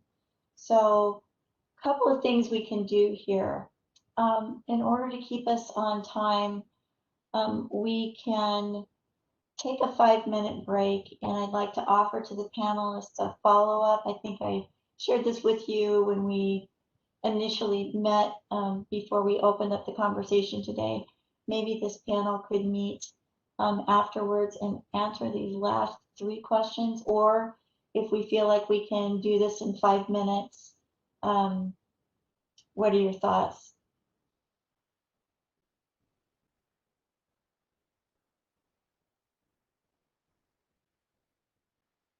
Anyone want to jump in there? I'm perfectly fine doing a follow-up panel to this. I think that even just this very next question could take up well more than 5 minutes. I was thinking that when we approached it. Go ahead, Jay. No, I agree. I think that it probably requires a little bit more time to do it justice.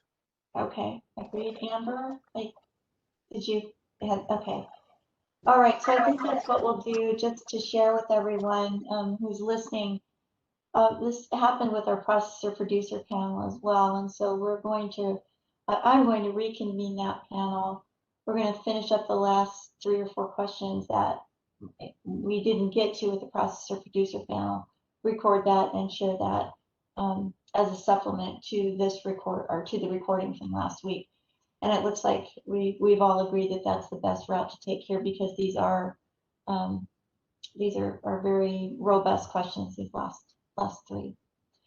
So with that in mind, Mark or Maggie, any thoughts on that you wanted to share? No, I totally agree. I think those are important questions that we need to talk about. Okay. Get some time. Thank you, Maggie. Yeah, I agree. Additional time, please. Okay, so we'll do that. So let's do this. It's 3:18 now. Our moderated questions from our audience are scheduled to start at 3:20. I'd like to give our panelists and our audience a little bit of breathing room. We've been at this for a couple hours. So why don't we come back at 3:25 and begin that open discussion with our attendees. All right, I will see everyone back at 3:25. Thank you very much.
All right, everyone. So welcome back. We'll wait for our panelists to come on board and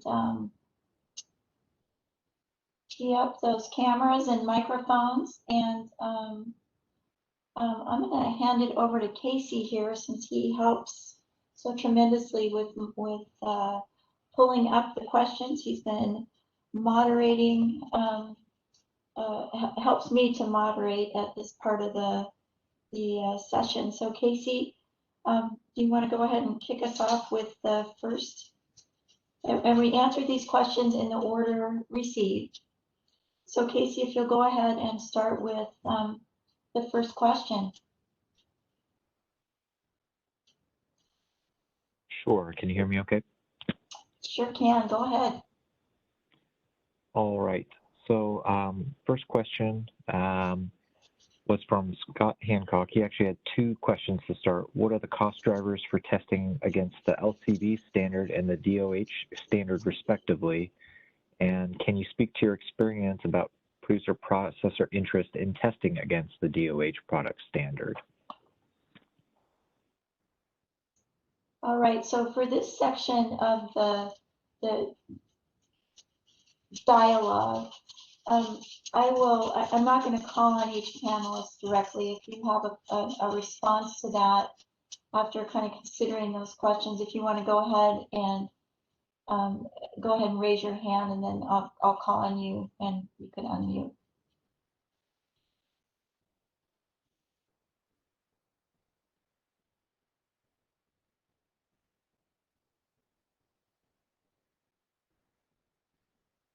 So any thoughts for Scott on this particular question? Casey, can you read the questions again? Can you speak? Oh, let me start one more time. What are the cost drivers for testing against the LCB standard and the DOH standard, respectively? And can you speak to your experience about producer processor interest in testing against the DOH product standard? And I can also copy and paste that back into the chat box if that's easier for our panelists to read. Okay, go ahead, Amber. I guess there's two ways I can read this question. It's cost drivers for the labs, I guess, is the way I'm going to answer this. And I'll let other people answer for producer processor cost drivers. But the LCB list, I guess, is what you're referring to, and the DOH list. There's, I think, 56-ish compounds on the LCB list and 17 on the DOH list. Please don't quote me on these, but I'm pretty close. And there is some difference in the number of compounds that are on those two lists, but so there's some cost difference in there, but I've never had a client necessarily request only the DOH list and not the LCB list. And so, yeah, and then like the second question in terms of experience about producer processors testing DOH product standard, I mean, you know, I guess also the question's just a little, I'm not like necessarily understanding it 100%, but I think that we get people who want to screen their products for pesticides voluntarily. And what they do with that information is not my business, nor do I follow up with it. And so we do get requests if we test for these lists, but it's not all of our I-502 testing by any means would be voluntarily screened. I guess I'll just leave it at that.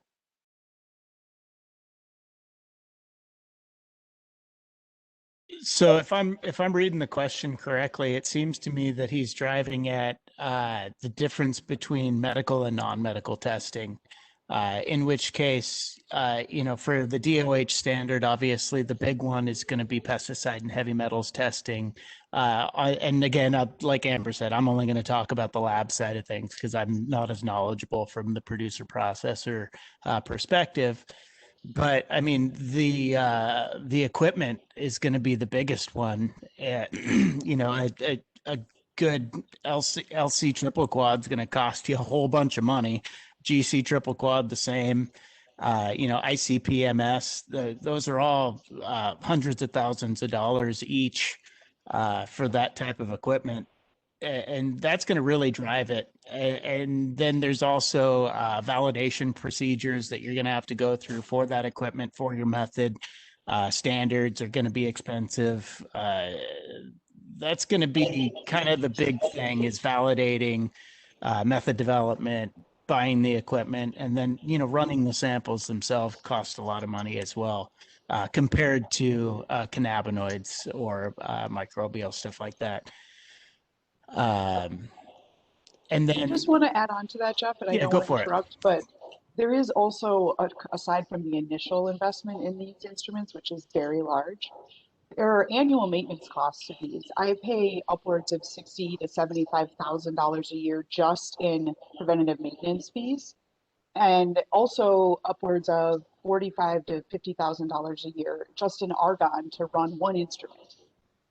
So I have to run a lot of samples to just cover basic operational costs that don't just go away after my initial ROI.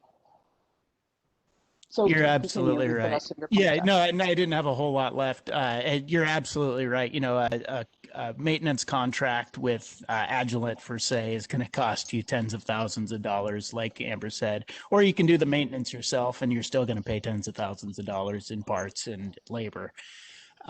In terms of why a producer processor would be interested in testing for medical, if I'm reading the question correctly, I'm not 100% sure. It doesn't seem like the medical patients are in the system as much as they could be. And so, there's a cost benefit analysis of having exposure to customers that aren't in the normal recreational system. So you kind of set yourself apart. But whether that's worth it to a producer processor for the added cost of pesticide and heavy metal testing, that's something that they would have to answer themselves. And I just don't have experience there. Great, thank you. Thank you. Go ahead, Tanya. So I think one thing I want to add too, Jeff and Amber hit upon major parts, the initial capital investment, the cost of testing. But the other thing, there's a lot involved in, as I think everyone knows, paperwork, the method validation, and that upfront development cost, but the maintenance cost, all the QC recording and tracking, accrediting, your accrediting agency signing off on it, the inventory of all those things and keeping track of it. Those are all, it might be, 20 minutes here, 30 minutes there, but you multiply that by 10 different standards that you need to have and 50 different bench sheets or whatever it might be. And there's a lot of labor overhead that goes into maintaining an assay above and beyond the development and the capital investment. Thank you. Thanks very much. All right. Anyone else? All right, thank you very much. Casey, our next question. Sure. So this question is, and I apologize in advance if I mispronounce your last name. This is from Juan Logahinta. In terms of sampling, what if the WSLCB has an independent sampling team that is trustable and maybe can be put in each area, and testing lab can pick up sample at that sampling office? So that almost sounds to me like kind of something like the California model, almost. Panelists, any thoughts on that?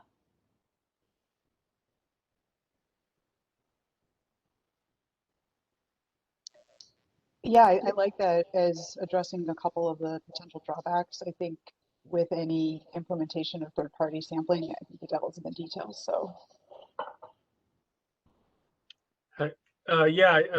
it's actually that idea of sort of having the state do it, or a state agency be the sampler. Like I said, I've said before, I think it's a great idea. But that idea of having like a regional office. It's funny, we actually were just talking about that yesterday, as we're in the lab, just about some of these ideas. And I mean, I think that is a viable solution. I mean, part of the solution, you know, there's a lot of problems, there's a lot of things to overcome, cost, but having regional departments where, you know, you're just covering a certain section of the state, and then there's a centralized location where like somebody, you know, a third party transit group or even the lab could pick up the samples in one spot. I think that's a good idea to reduce some of the cost anyway, and some of the logistic issues. It doesn't solve all of them, but it certainly addresses some of them. Thank you. I'll echo that, specifically the parts of Jay talking about third-party transit and being able to have one of those companies pick up from that sampling office. You know, if I've got a customer in Spokane, for example, being able to have a transit company go and pick it up there and from that regional office and bring it to me, rather than me having to go personally or a representative of my lab going to pick it up, that could work pretty well. There's still a training component for LCB, having competent sample collectors, but again, I mean, that's details. Yeah, I think something like that could work pretty well. Thanks. All right, I see no more hands being raised. Casey, next question. Okay, next was from Travis Royce.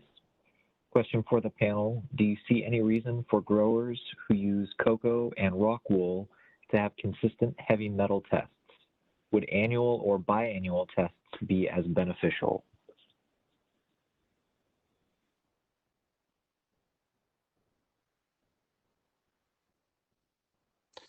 I mean, I'll jump right in and say I don't know.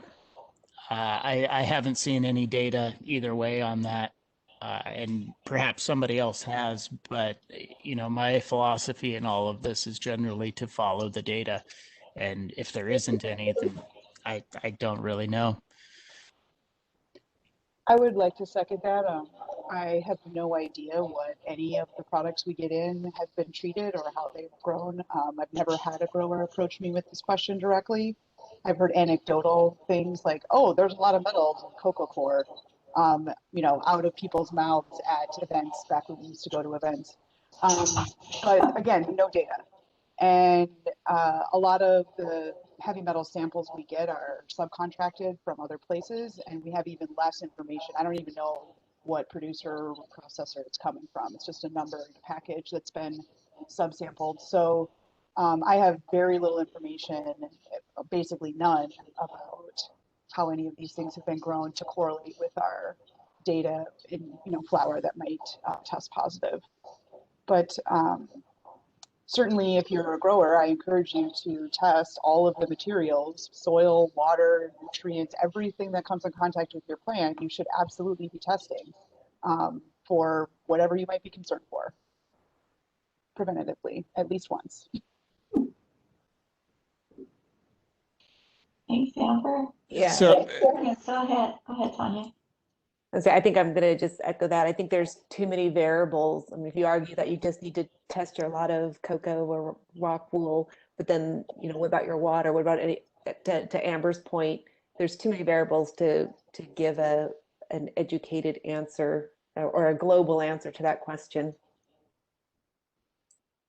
Sure. Others, Jay, did you want Yeah, I was just going to echo the same thing, that, you know, we just don't have the data, the information, the studies to look at that, to answer that. I mean, there is some, you know, anecdotal evidence that cannabis is a really good bioaccumulator of metals, and, you know, I mean, we just don't know.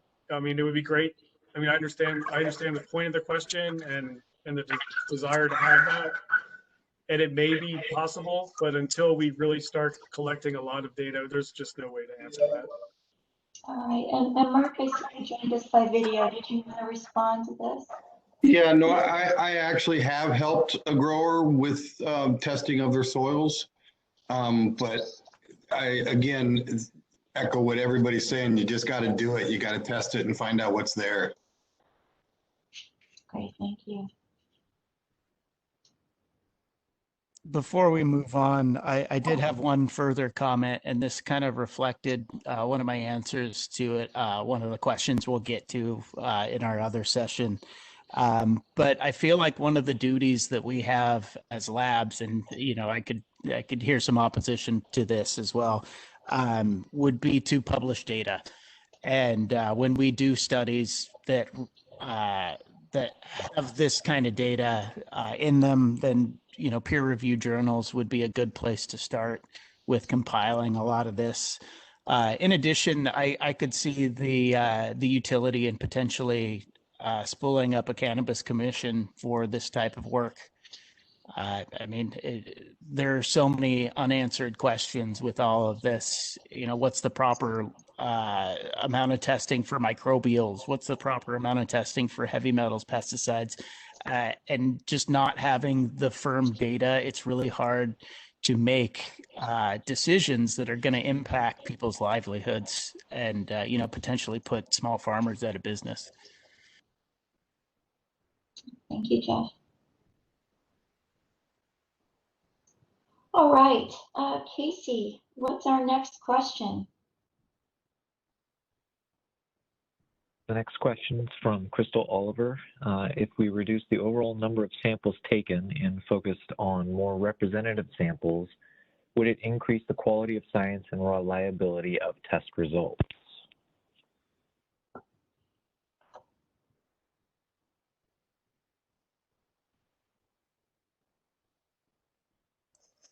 Can you repeat that question?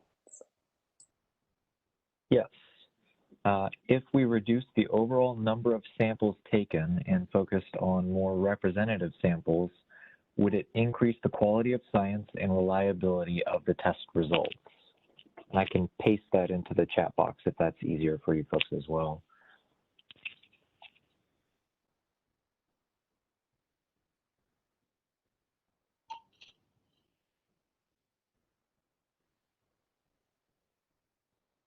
Go ahead, Tanya. I'll take a preliminary stab. I think we kind of talked about sampling and how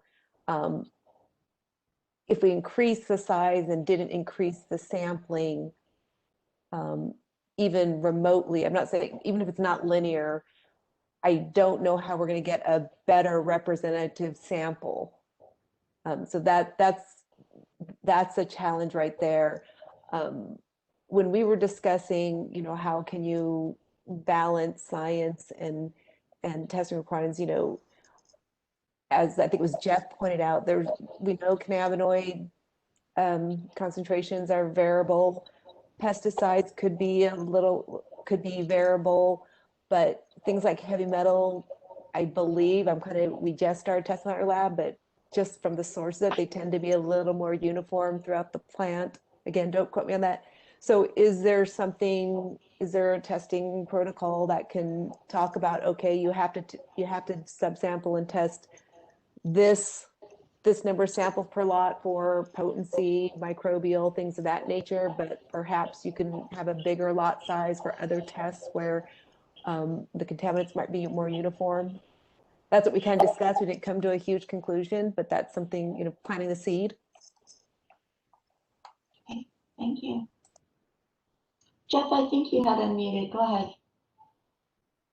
Yeah, I mean, to tag on to what Tanya's saying, I almost think that, the number of samples taken, or reducing the number of samples taken and having more representative samples, in theory, yeah, you could take less samples by having more representative samples, but they're kind of mutually exclusive. Where you get more representative samples by taking more, if that makes sense. As others.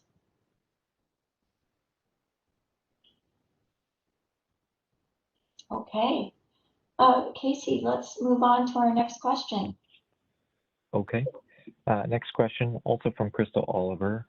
Since pesticides are typically introduced at the farm level, would additional visits at the farm from, say, the WSDA, along with random testing completed on-site, increase compliance, better protect employees, the environment, and reduce use of illicit pesticides? And again, I'll paste that into the chat box.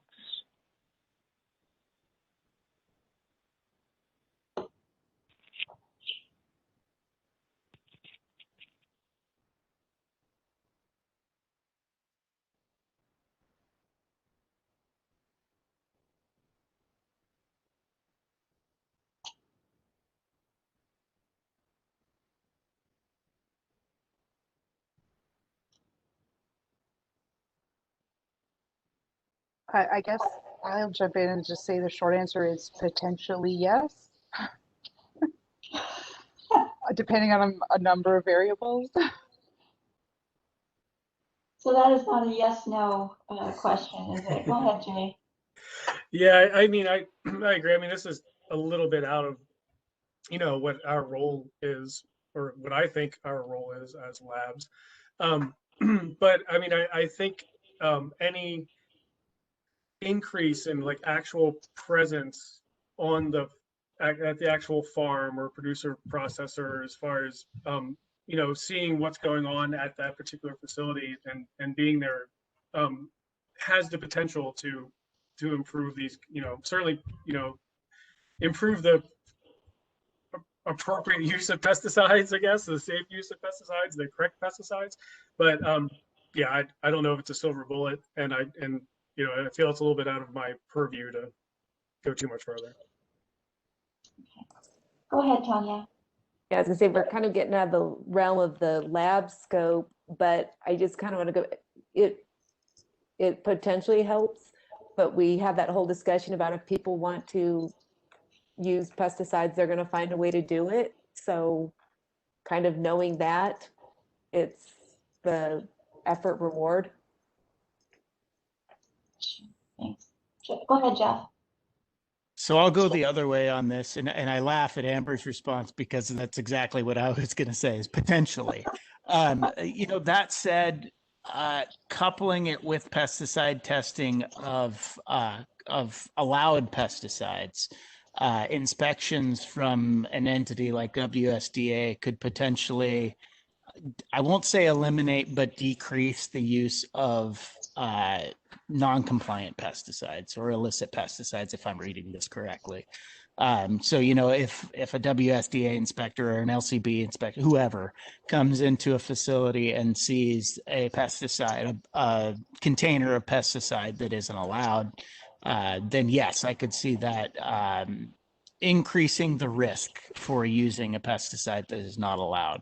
Is it going to stop it completely? No, I don't think so, but I don't think that there's really much of anything that can completely eliminate fraudulent activity or, just kind of cheating the rules type of a thing. Okay, thank you. All right.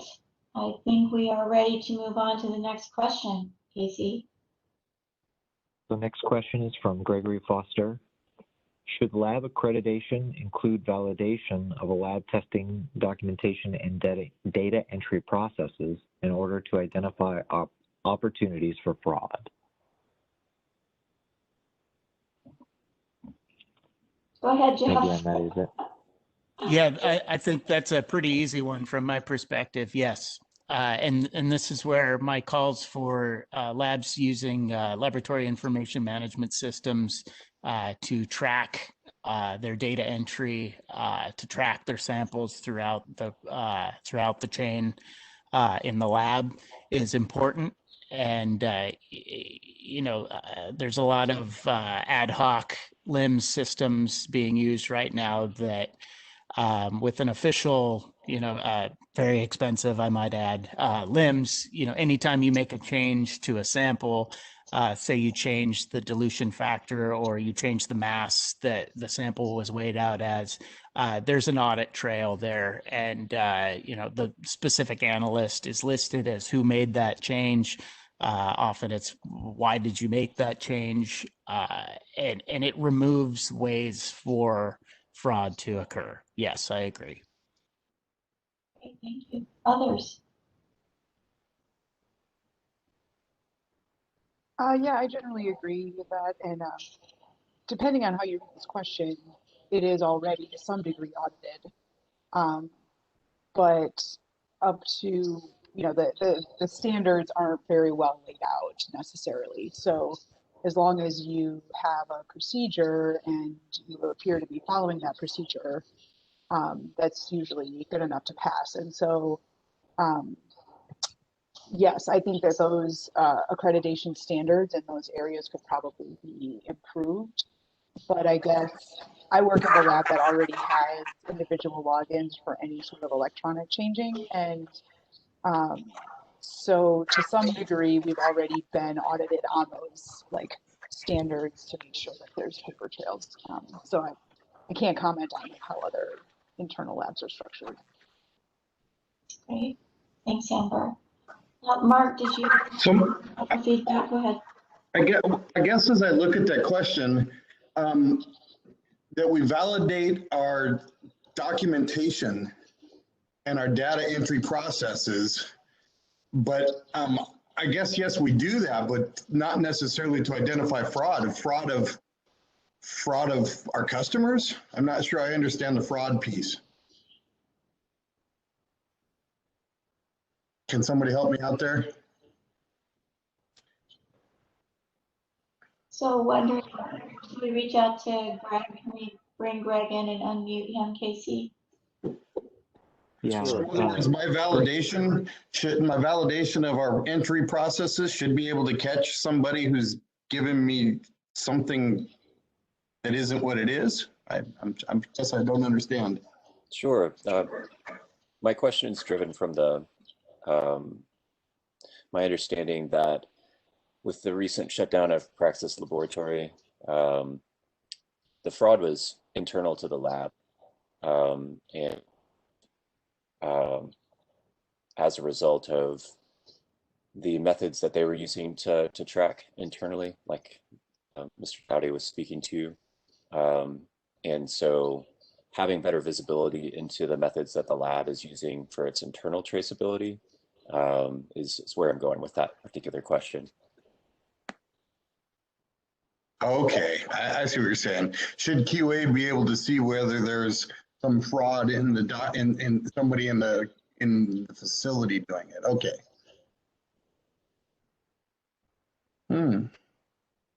Yes, I think it should. I think it should. I kind of want to add, I think that, you know, a lot of this is including accreditation, or we're ISO accredited in our lab, and so we have to do all this documentation and checks and balances.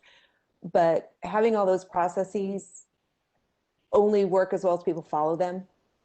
And so there's a lot of internal checks that need to be made. And I'm just gonna, you've heard over the past, you know, 5 or 10 years, some of these police labs, crime labs and things where they were dry labbing, and there's really, really strict chain of custody requirements for those labs. And somehow, you know, some lazy analyst or, you know, whatever the motivation, decided to cut the corners, and it just took some time to get caught. So some of that is on the accreditation and the validation, but it's also on the internal laboratory, have their own checks and balances and quality checks to spot check things and make sure that everything's kosher.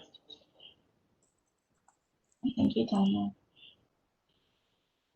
All right, any additional response to Greg Foster?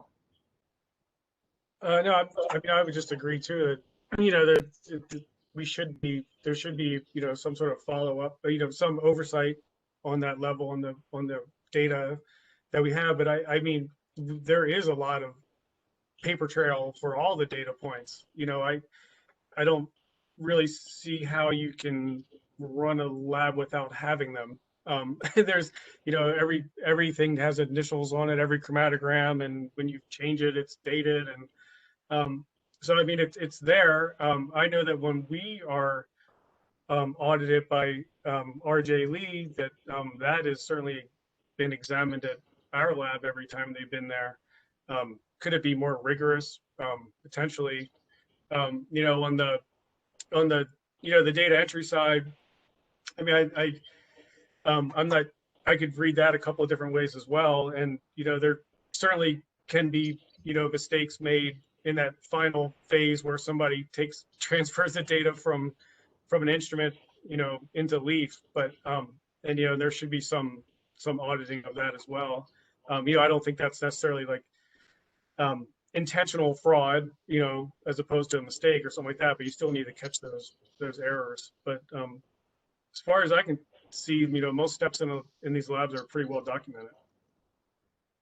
Thank you. I mean, this might seem silly, but I would be open to having a random inspection and having, you know, someone from RJ Lee or the accrediting body come by and say, you know, can you pull the data for this sample that you received last week or whatever, right? They randomly pick one, and you know, it's all well and good to pass your audit. You know it's coming. It's, you know, it's a process to make sure all your I's are dotted and T's are crossed.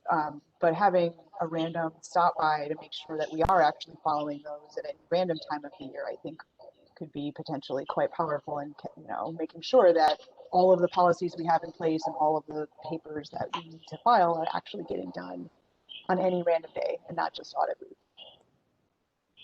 Well, thank you for that. All right, any follow-up before we move on to the next question?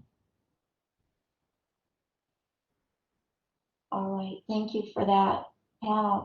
Casey, next question.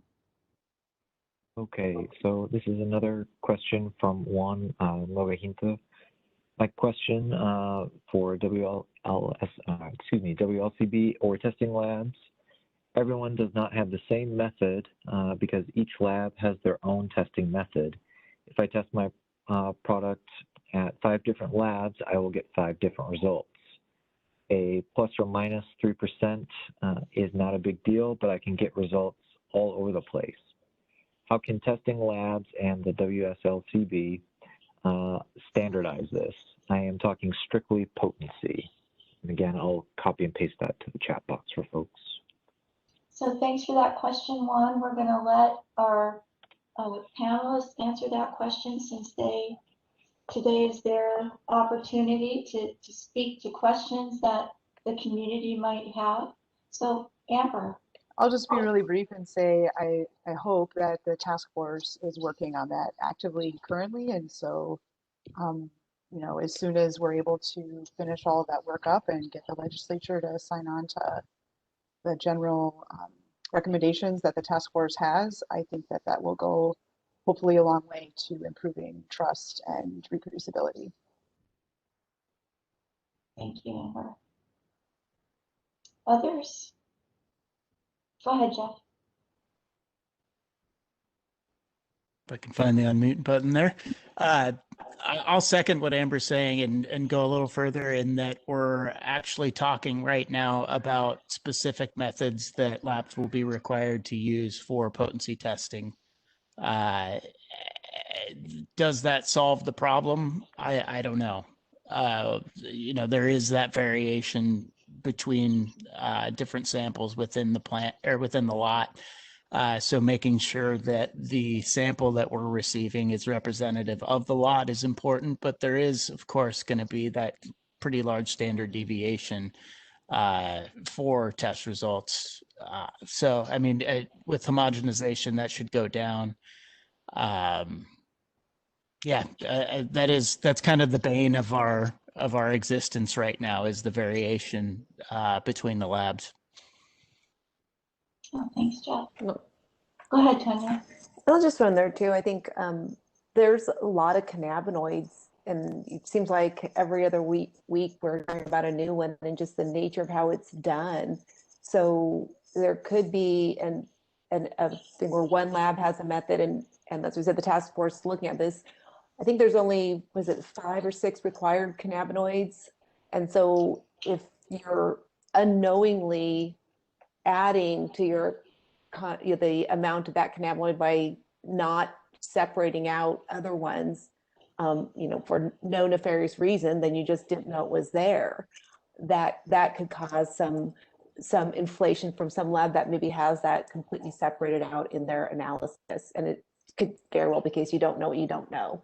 So having some standard of here's 15 cannabinoids, even though you only need 5, we know these interfere, so you need to have the separation. I think that'll allow a lot more consistency. And as Amber said, the task force working group is working on that right now. Thank you. Okay, any follow-up on that before we move on to the next? And I'm looking at the question now. There was a follow-up that's kind of the same as Juan's question. It has to do with different pesticide test results. How would one trust the pesticide test results from a lab? And I don't know that there would be a different response than what you have just offered. Go ahead, Tanya. I think what I'll just add is that was also addressed, the pesticide working group. That was the first action item, or like the two groups, I believe, was pesticides and what was the second? But that was the number one assay that they were trying to get some standardization around. Around pesticide testing, yeah. Okay, and I think I'll just throw in, it's the most difficult one as well. So that could be some of that variability, because it's a very difficult test. And the levels are very low. So you run into here's the variability, but I call it the law of small numbers. The variability might be somewhat low, but the percentage is very high. Yeah, and I was just going to add that, I think like a standardization of procedures is going to be very helpful. I'm not sure how necessary it is, from a pure science point of view, because there's a lot of different valid methods to measure the same thing. But I think it's just as far as public trust in our data, that's the real benefit to a standardized method. For things like potency and even pesticides, I mean, we're still fighting the issue that this is a new field, a new science, and we don't have methods that we can look at that have been tested for 20 years. We're going to end up picking a method. We don't know if it's good. I mean, we might think it's good, but we don't know it's the best method. But we all use it, so we'll be happy. But we don't have we just don't have the background that other fields have, and we don't have the access to like true method blanks to check out our procedures. And some scientific suppliers won't even sell to us. So we, as a scientific field, we're pretty handcuffed, in a lot of ways, and limited. And I hear this a lot. We send our samples into different labs, we get different answers. Well, maybe, and maybe it really is something different in the methods. It's not necessarily intentional fraud. It's not necessarily that the lab's doing something wrong. It just might be that, I mean, there could be some differences. We don't know. But it also could be the sample that's sent, right? We just don't, was it from the same crop? Was it from the same bag? Just things like that. There's just so many different variables that need to be explored. But having a standardized process will at least take that out of it. So no matter what it is. Yeah, thank you. Go ahead, Jeff. To go a little bit in a different direction with this, and also addressing the past question that this is tagging on to, one of the arguments against having a standardized method would be the fact that we all have to take proficiency tests, and as long as we're meeting what's called performance-based criteria, and with our validated methods, and then also passing a proficiency test, they should be the same. One of the things that I see different between pesticides and potency, and if I remember correctly, Nick in the chat kind of corrected me with the pressures economically for high cannabinoid tests and low pesticide results, and the implications of passing along pesticide samples that shouldn't be passed are a lot higher than that of inflating potency values. So I would hope that, just empirically or implicitly, we can trust the pesticide results a little bit more, because the risk of for lack of a better word, committing fraud is a lot higher because people can get seriously sick and die. Whereas that's definitely, I mean, that's not as much the case with cannabinoid concentrations. So, and I'm definitely not accusing anybody of anything. I'm just kind of looking at risk mitigation here.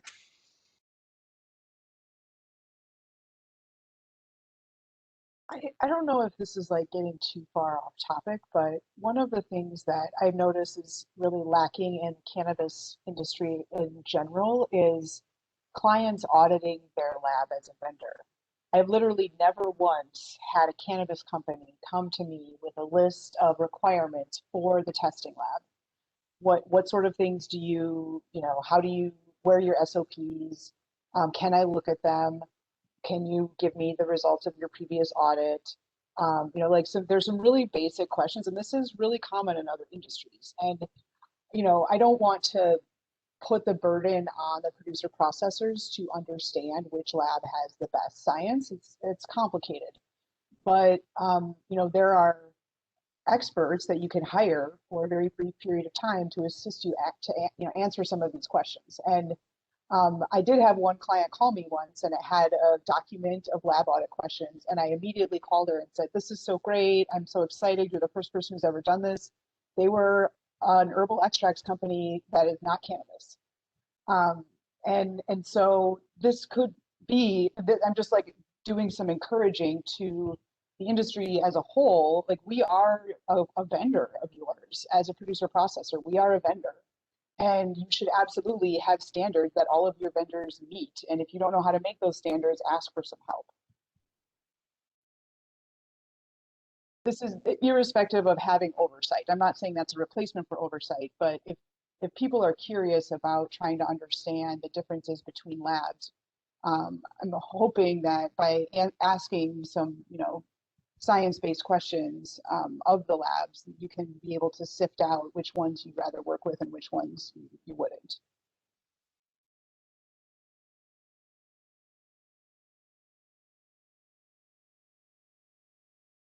All right, thank you for that. So just as a little bit of a heads up and a change going forward here. So I just got word that Kathy's power has gone out. So I think for the remainder of this, I'll try to get us through the questions, and I do apologize on that. If you're not in the Olympia area, we are having some fairly heavy wet snow. So I'm guessing that she might not get power back anytime soon. So with that in mind, I'll go ahead and pose our next question, and we'll try to keep rolling along. So the next question is from Micah Sherman. We test each 5-pound lot of flower for an array of different tests. If we were to separate the different tests from the lot and perform them at different scales, i.e. lot level, harvest, strain level, farm level, what do you think would be the best level to do each type of test at? And I will paste that into the box here real quick.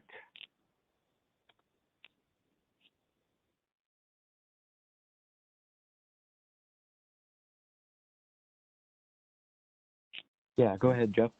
I think I can start us off with saying, I don't know. You know, I've done studies with cannabinoids, and that's about it.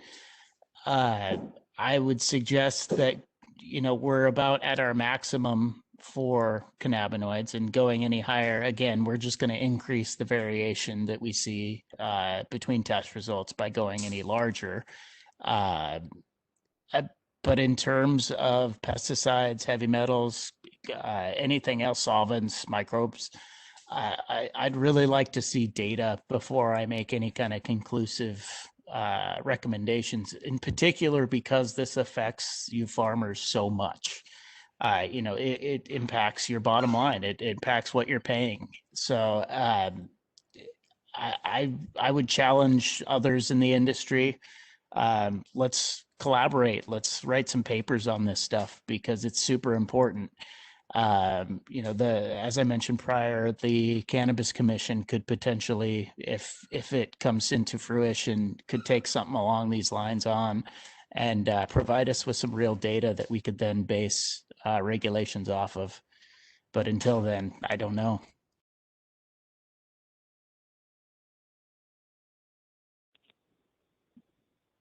Any additional thoughts from our panelists there? I think I guess I could add in, we could remove some types of testing at certain levels completely. And, to some degree, I brought this up in the past. I think it's potentially controversial, but I'm not aware of anybody who's actually tested positive for mycotoxins in any cannabis product. And that's a relatively expensive test to run. Could we just remove that, except for potentially edibles that, food ingredients actually have a pretty high likelihood of having mycotoxins in them and it's currently not required? Remove that requirement from any inhalables. Like, it's not something that is seen in cannabis, and there is some data, I think, to back that up.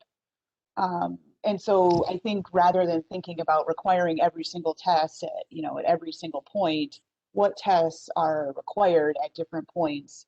And I think to some degree it gets back to testing the end product and what is the consumer exposed to and what is the most likely worry in that exposure profile.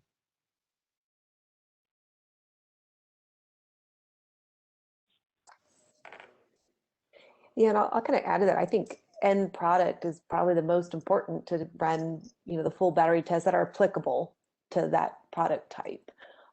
Then it kind of comes into, from a producer processor grower standpoint, what test do you want to do before that end product? Do you want to pesticide test it? Because if you go through all that extraction and then your final extract fails, and that was a lot of time and money wasted.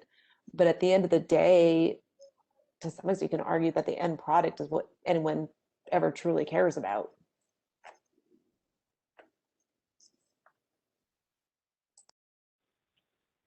All right, thank you, folks.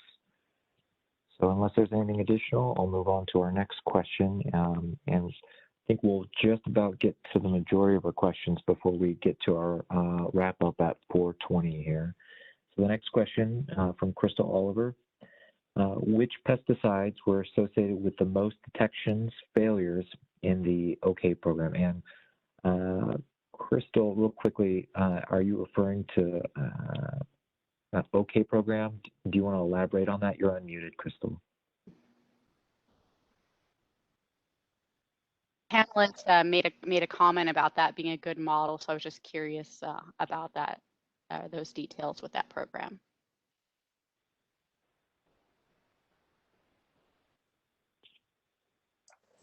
So I'll comment on that. I somewhere I have a document that has, I can't remember if it's the OK Cannabis program or it was our own internal document where it has a lot of the pesticide fails.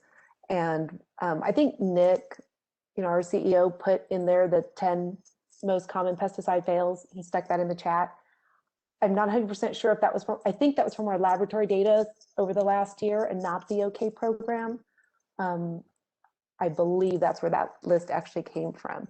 But we have a document, and he's given me permission to share it. So maybe we'll just somehow include it in the notes to this meeting rather than spending a lot of time talking about it right now.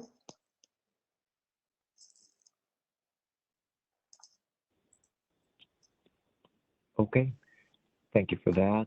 And then the next question, actually also from Crystal Oliver. Would you agree that most farmers operate in compliance with pesticide regulations and that an honor-based lot-level pesticide testing system is unlikely to catch a bad actor? And again, I'll post that into the chat again.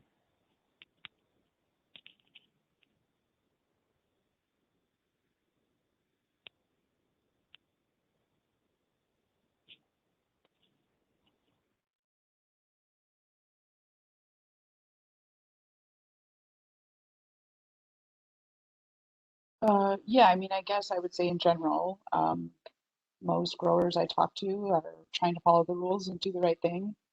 An honor-based lot level pesticide testing is unlikely. Yeah, I mean, I would generally agree with that statement. But there's a lot of variables that can go into that as well.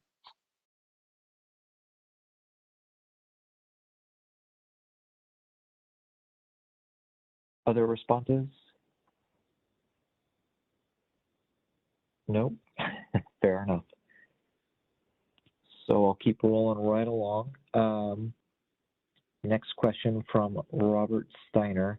Robert asks, would not end product random tests for pesticides from vendors be cost effective and prevent cheaters? So again, I'll copy and paste for you folks.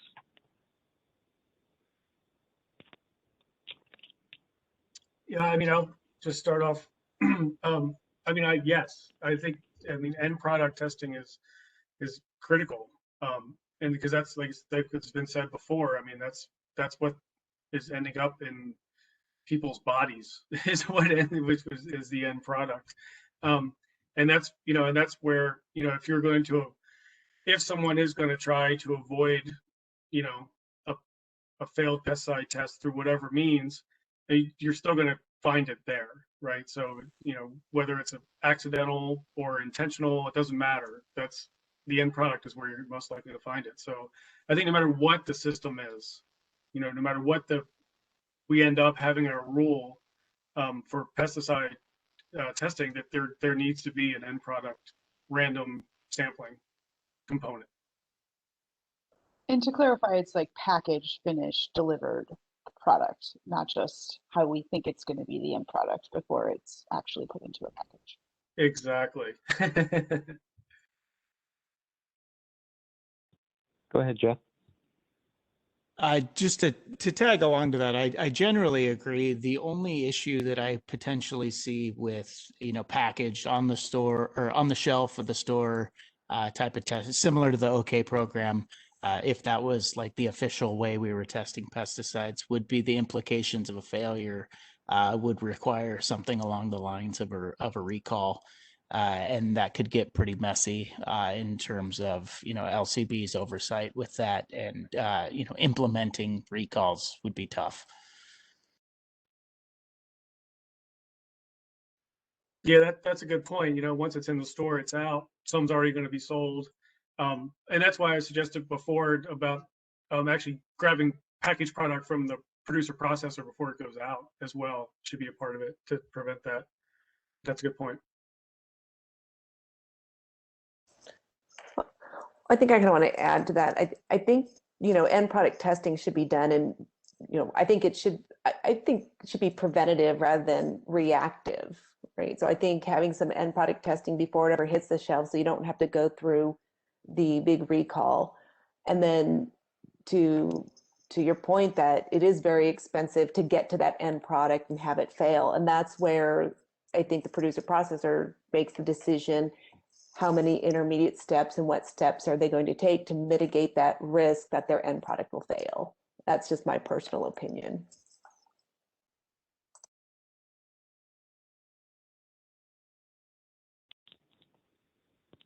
Any last thoughts on that one before I think we might have time for one more question just before we wrap up.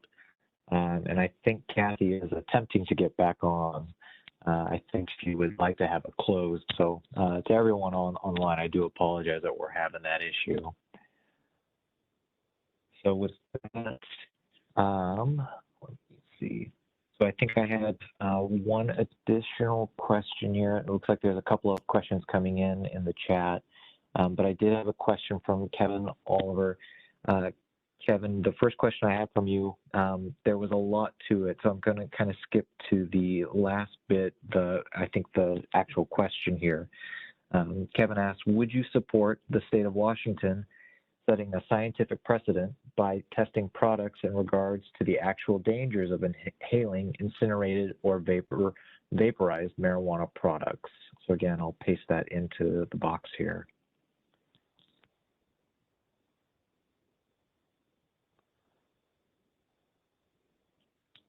I'll take an early stab at this one. I'm guessing, I'm just going to assume that what this question is getting at is that, we're talking about these levels, required levels for, action limits for pesticides, heavy metals, and we don't really know what the actual effect on the human body is, right? We don't have that data, I'm guessing is what we're getting at. And do I personally think it would be great to have those studies? Absolutely. I think it's a very reasonable question to ask if that is your question. But yeah, knowing, is it really, unsafe at these levels, or could it potentially be okay? I think, just like with everything else, having actual data about cannabis and in all of its aspects would be helpful for everything. So yes, I support that. Yeah, I would generally agree. I would just like to add that Medicine Creek Analytics has been involved in testing vapor cannabis cartridges, concentrate cartridges, vapor for an array of heavy metals. And it's taken us 8 months of 1.5 full-time people every day, and tens of thousands of dollars of time and all kinds of different things. And we are in the process of writing 2 different manuscripts for peer review publication, Jeff. And so I'm just trying to point out the fact that it's very time consuming and expensive to do these kinds of tests, because there currently aren't. The reason we had to make it 2 different publications was the chemistry that's available for testing cigarette vapor doesn't actually work for cannabis vapor. So we had to improve the chemistry first. And so, yes, Colorado actually put a very vague couple of lines in their rules, or they're going to require testing of vapor products for heavy metals in the vapor itself. And I called them directly, the guys who make those decisions in Colorado, and told them there is currently not a method that can even do this very accurately. And that's just one set of compounds. We're talking about metals, right? There's all kinds of other compounds, degradation products, pesticides, you name it. And there's only a couple other labs to my knowledge, and I know them personally, who are doing these kinds of studies on cannabis. So yes, I would support testing vapor, but it is even more of an unknown than our current ability to do tests on cannabis. Can I chime in here? Hello? Hi there. I'd like to comment on this as well. Yeah, we can hear you. Go ahead. Okay, great. I think we can provide support for testing of the effects on smoking marijuana and vapor products. And I think putting it to medical studies that attest to the effect on human beings is beyond the scope of a testing laboratory. Those are expensive, time-consuming, and I think we can provide testing to help support those studies. But I think conducting them, no, I don't think that cannabis testing laboratories. I think it's well beyond their scope. That's it. Yeah, that was exactly, Maggie. That was exactly what I was going to say. That's way beyond our scope to determine what really needs to be tested for.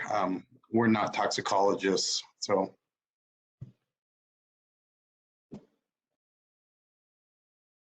I would echo the same thing. You give me a list of things to test and I can figure out how to test it. But if you ask me what we need to test for, yeah, I'm not a toxicologist, like Mark said.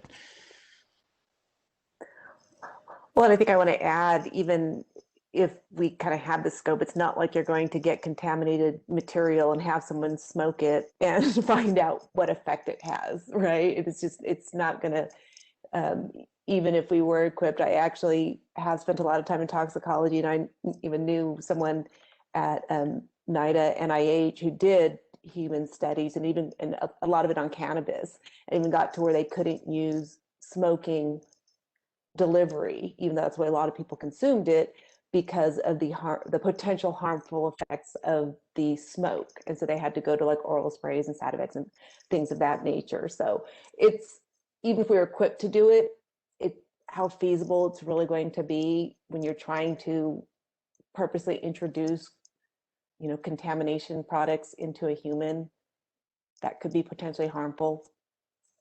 I just don't know how you do that and draw a correlation.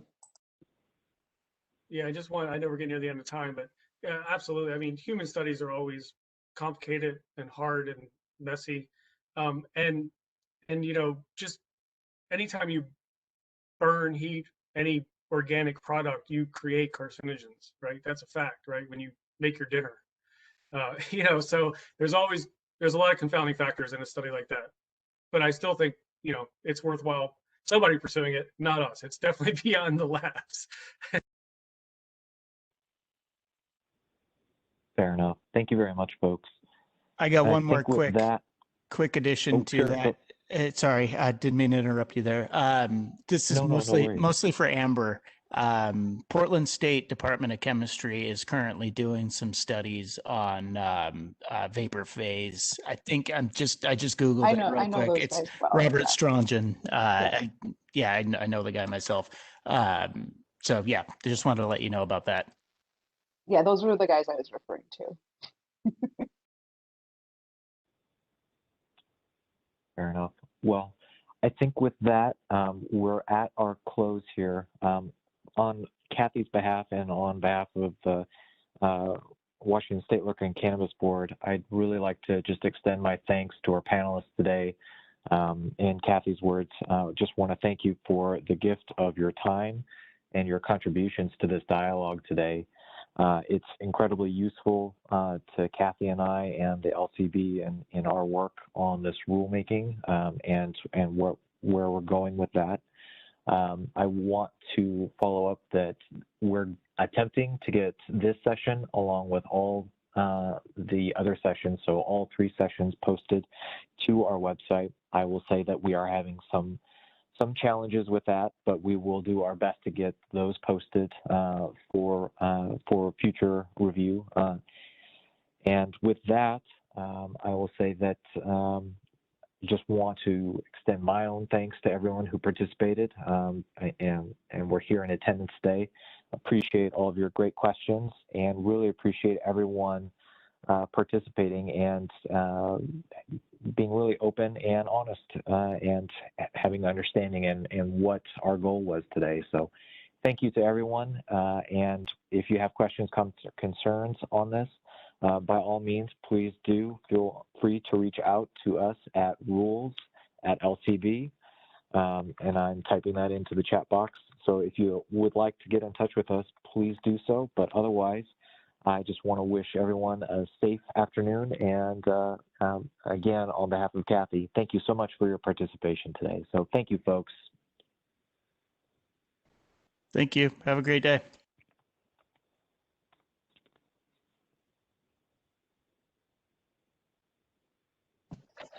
Thank you.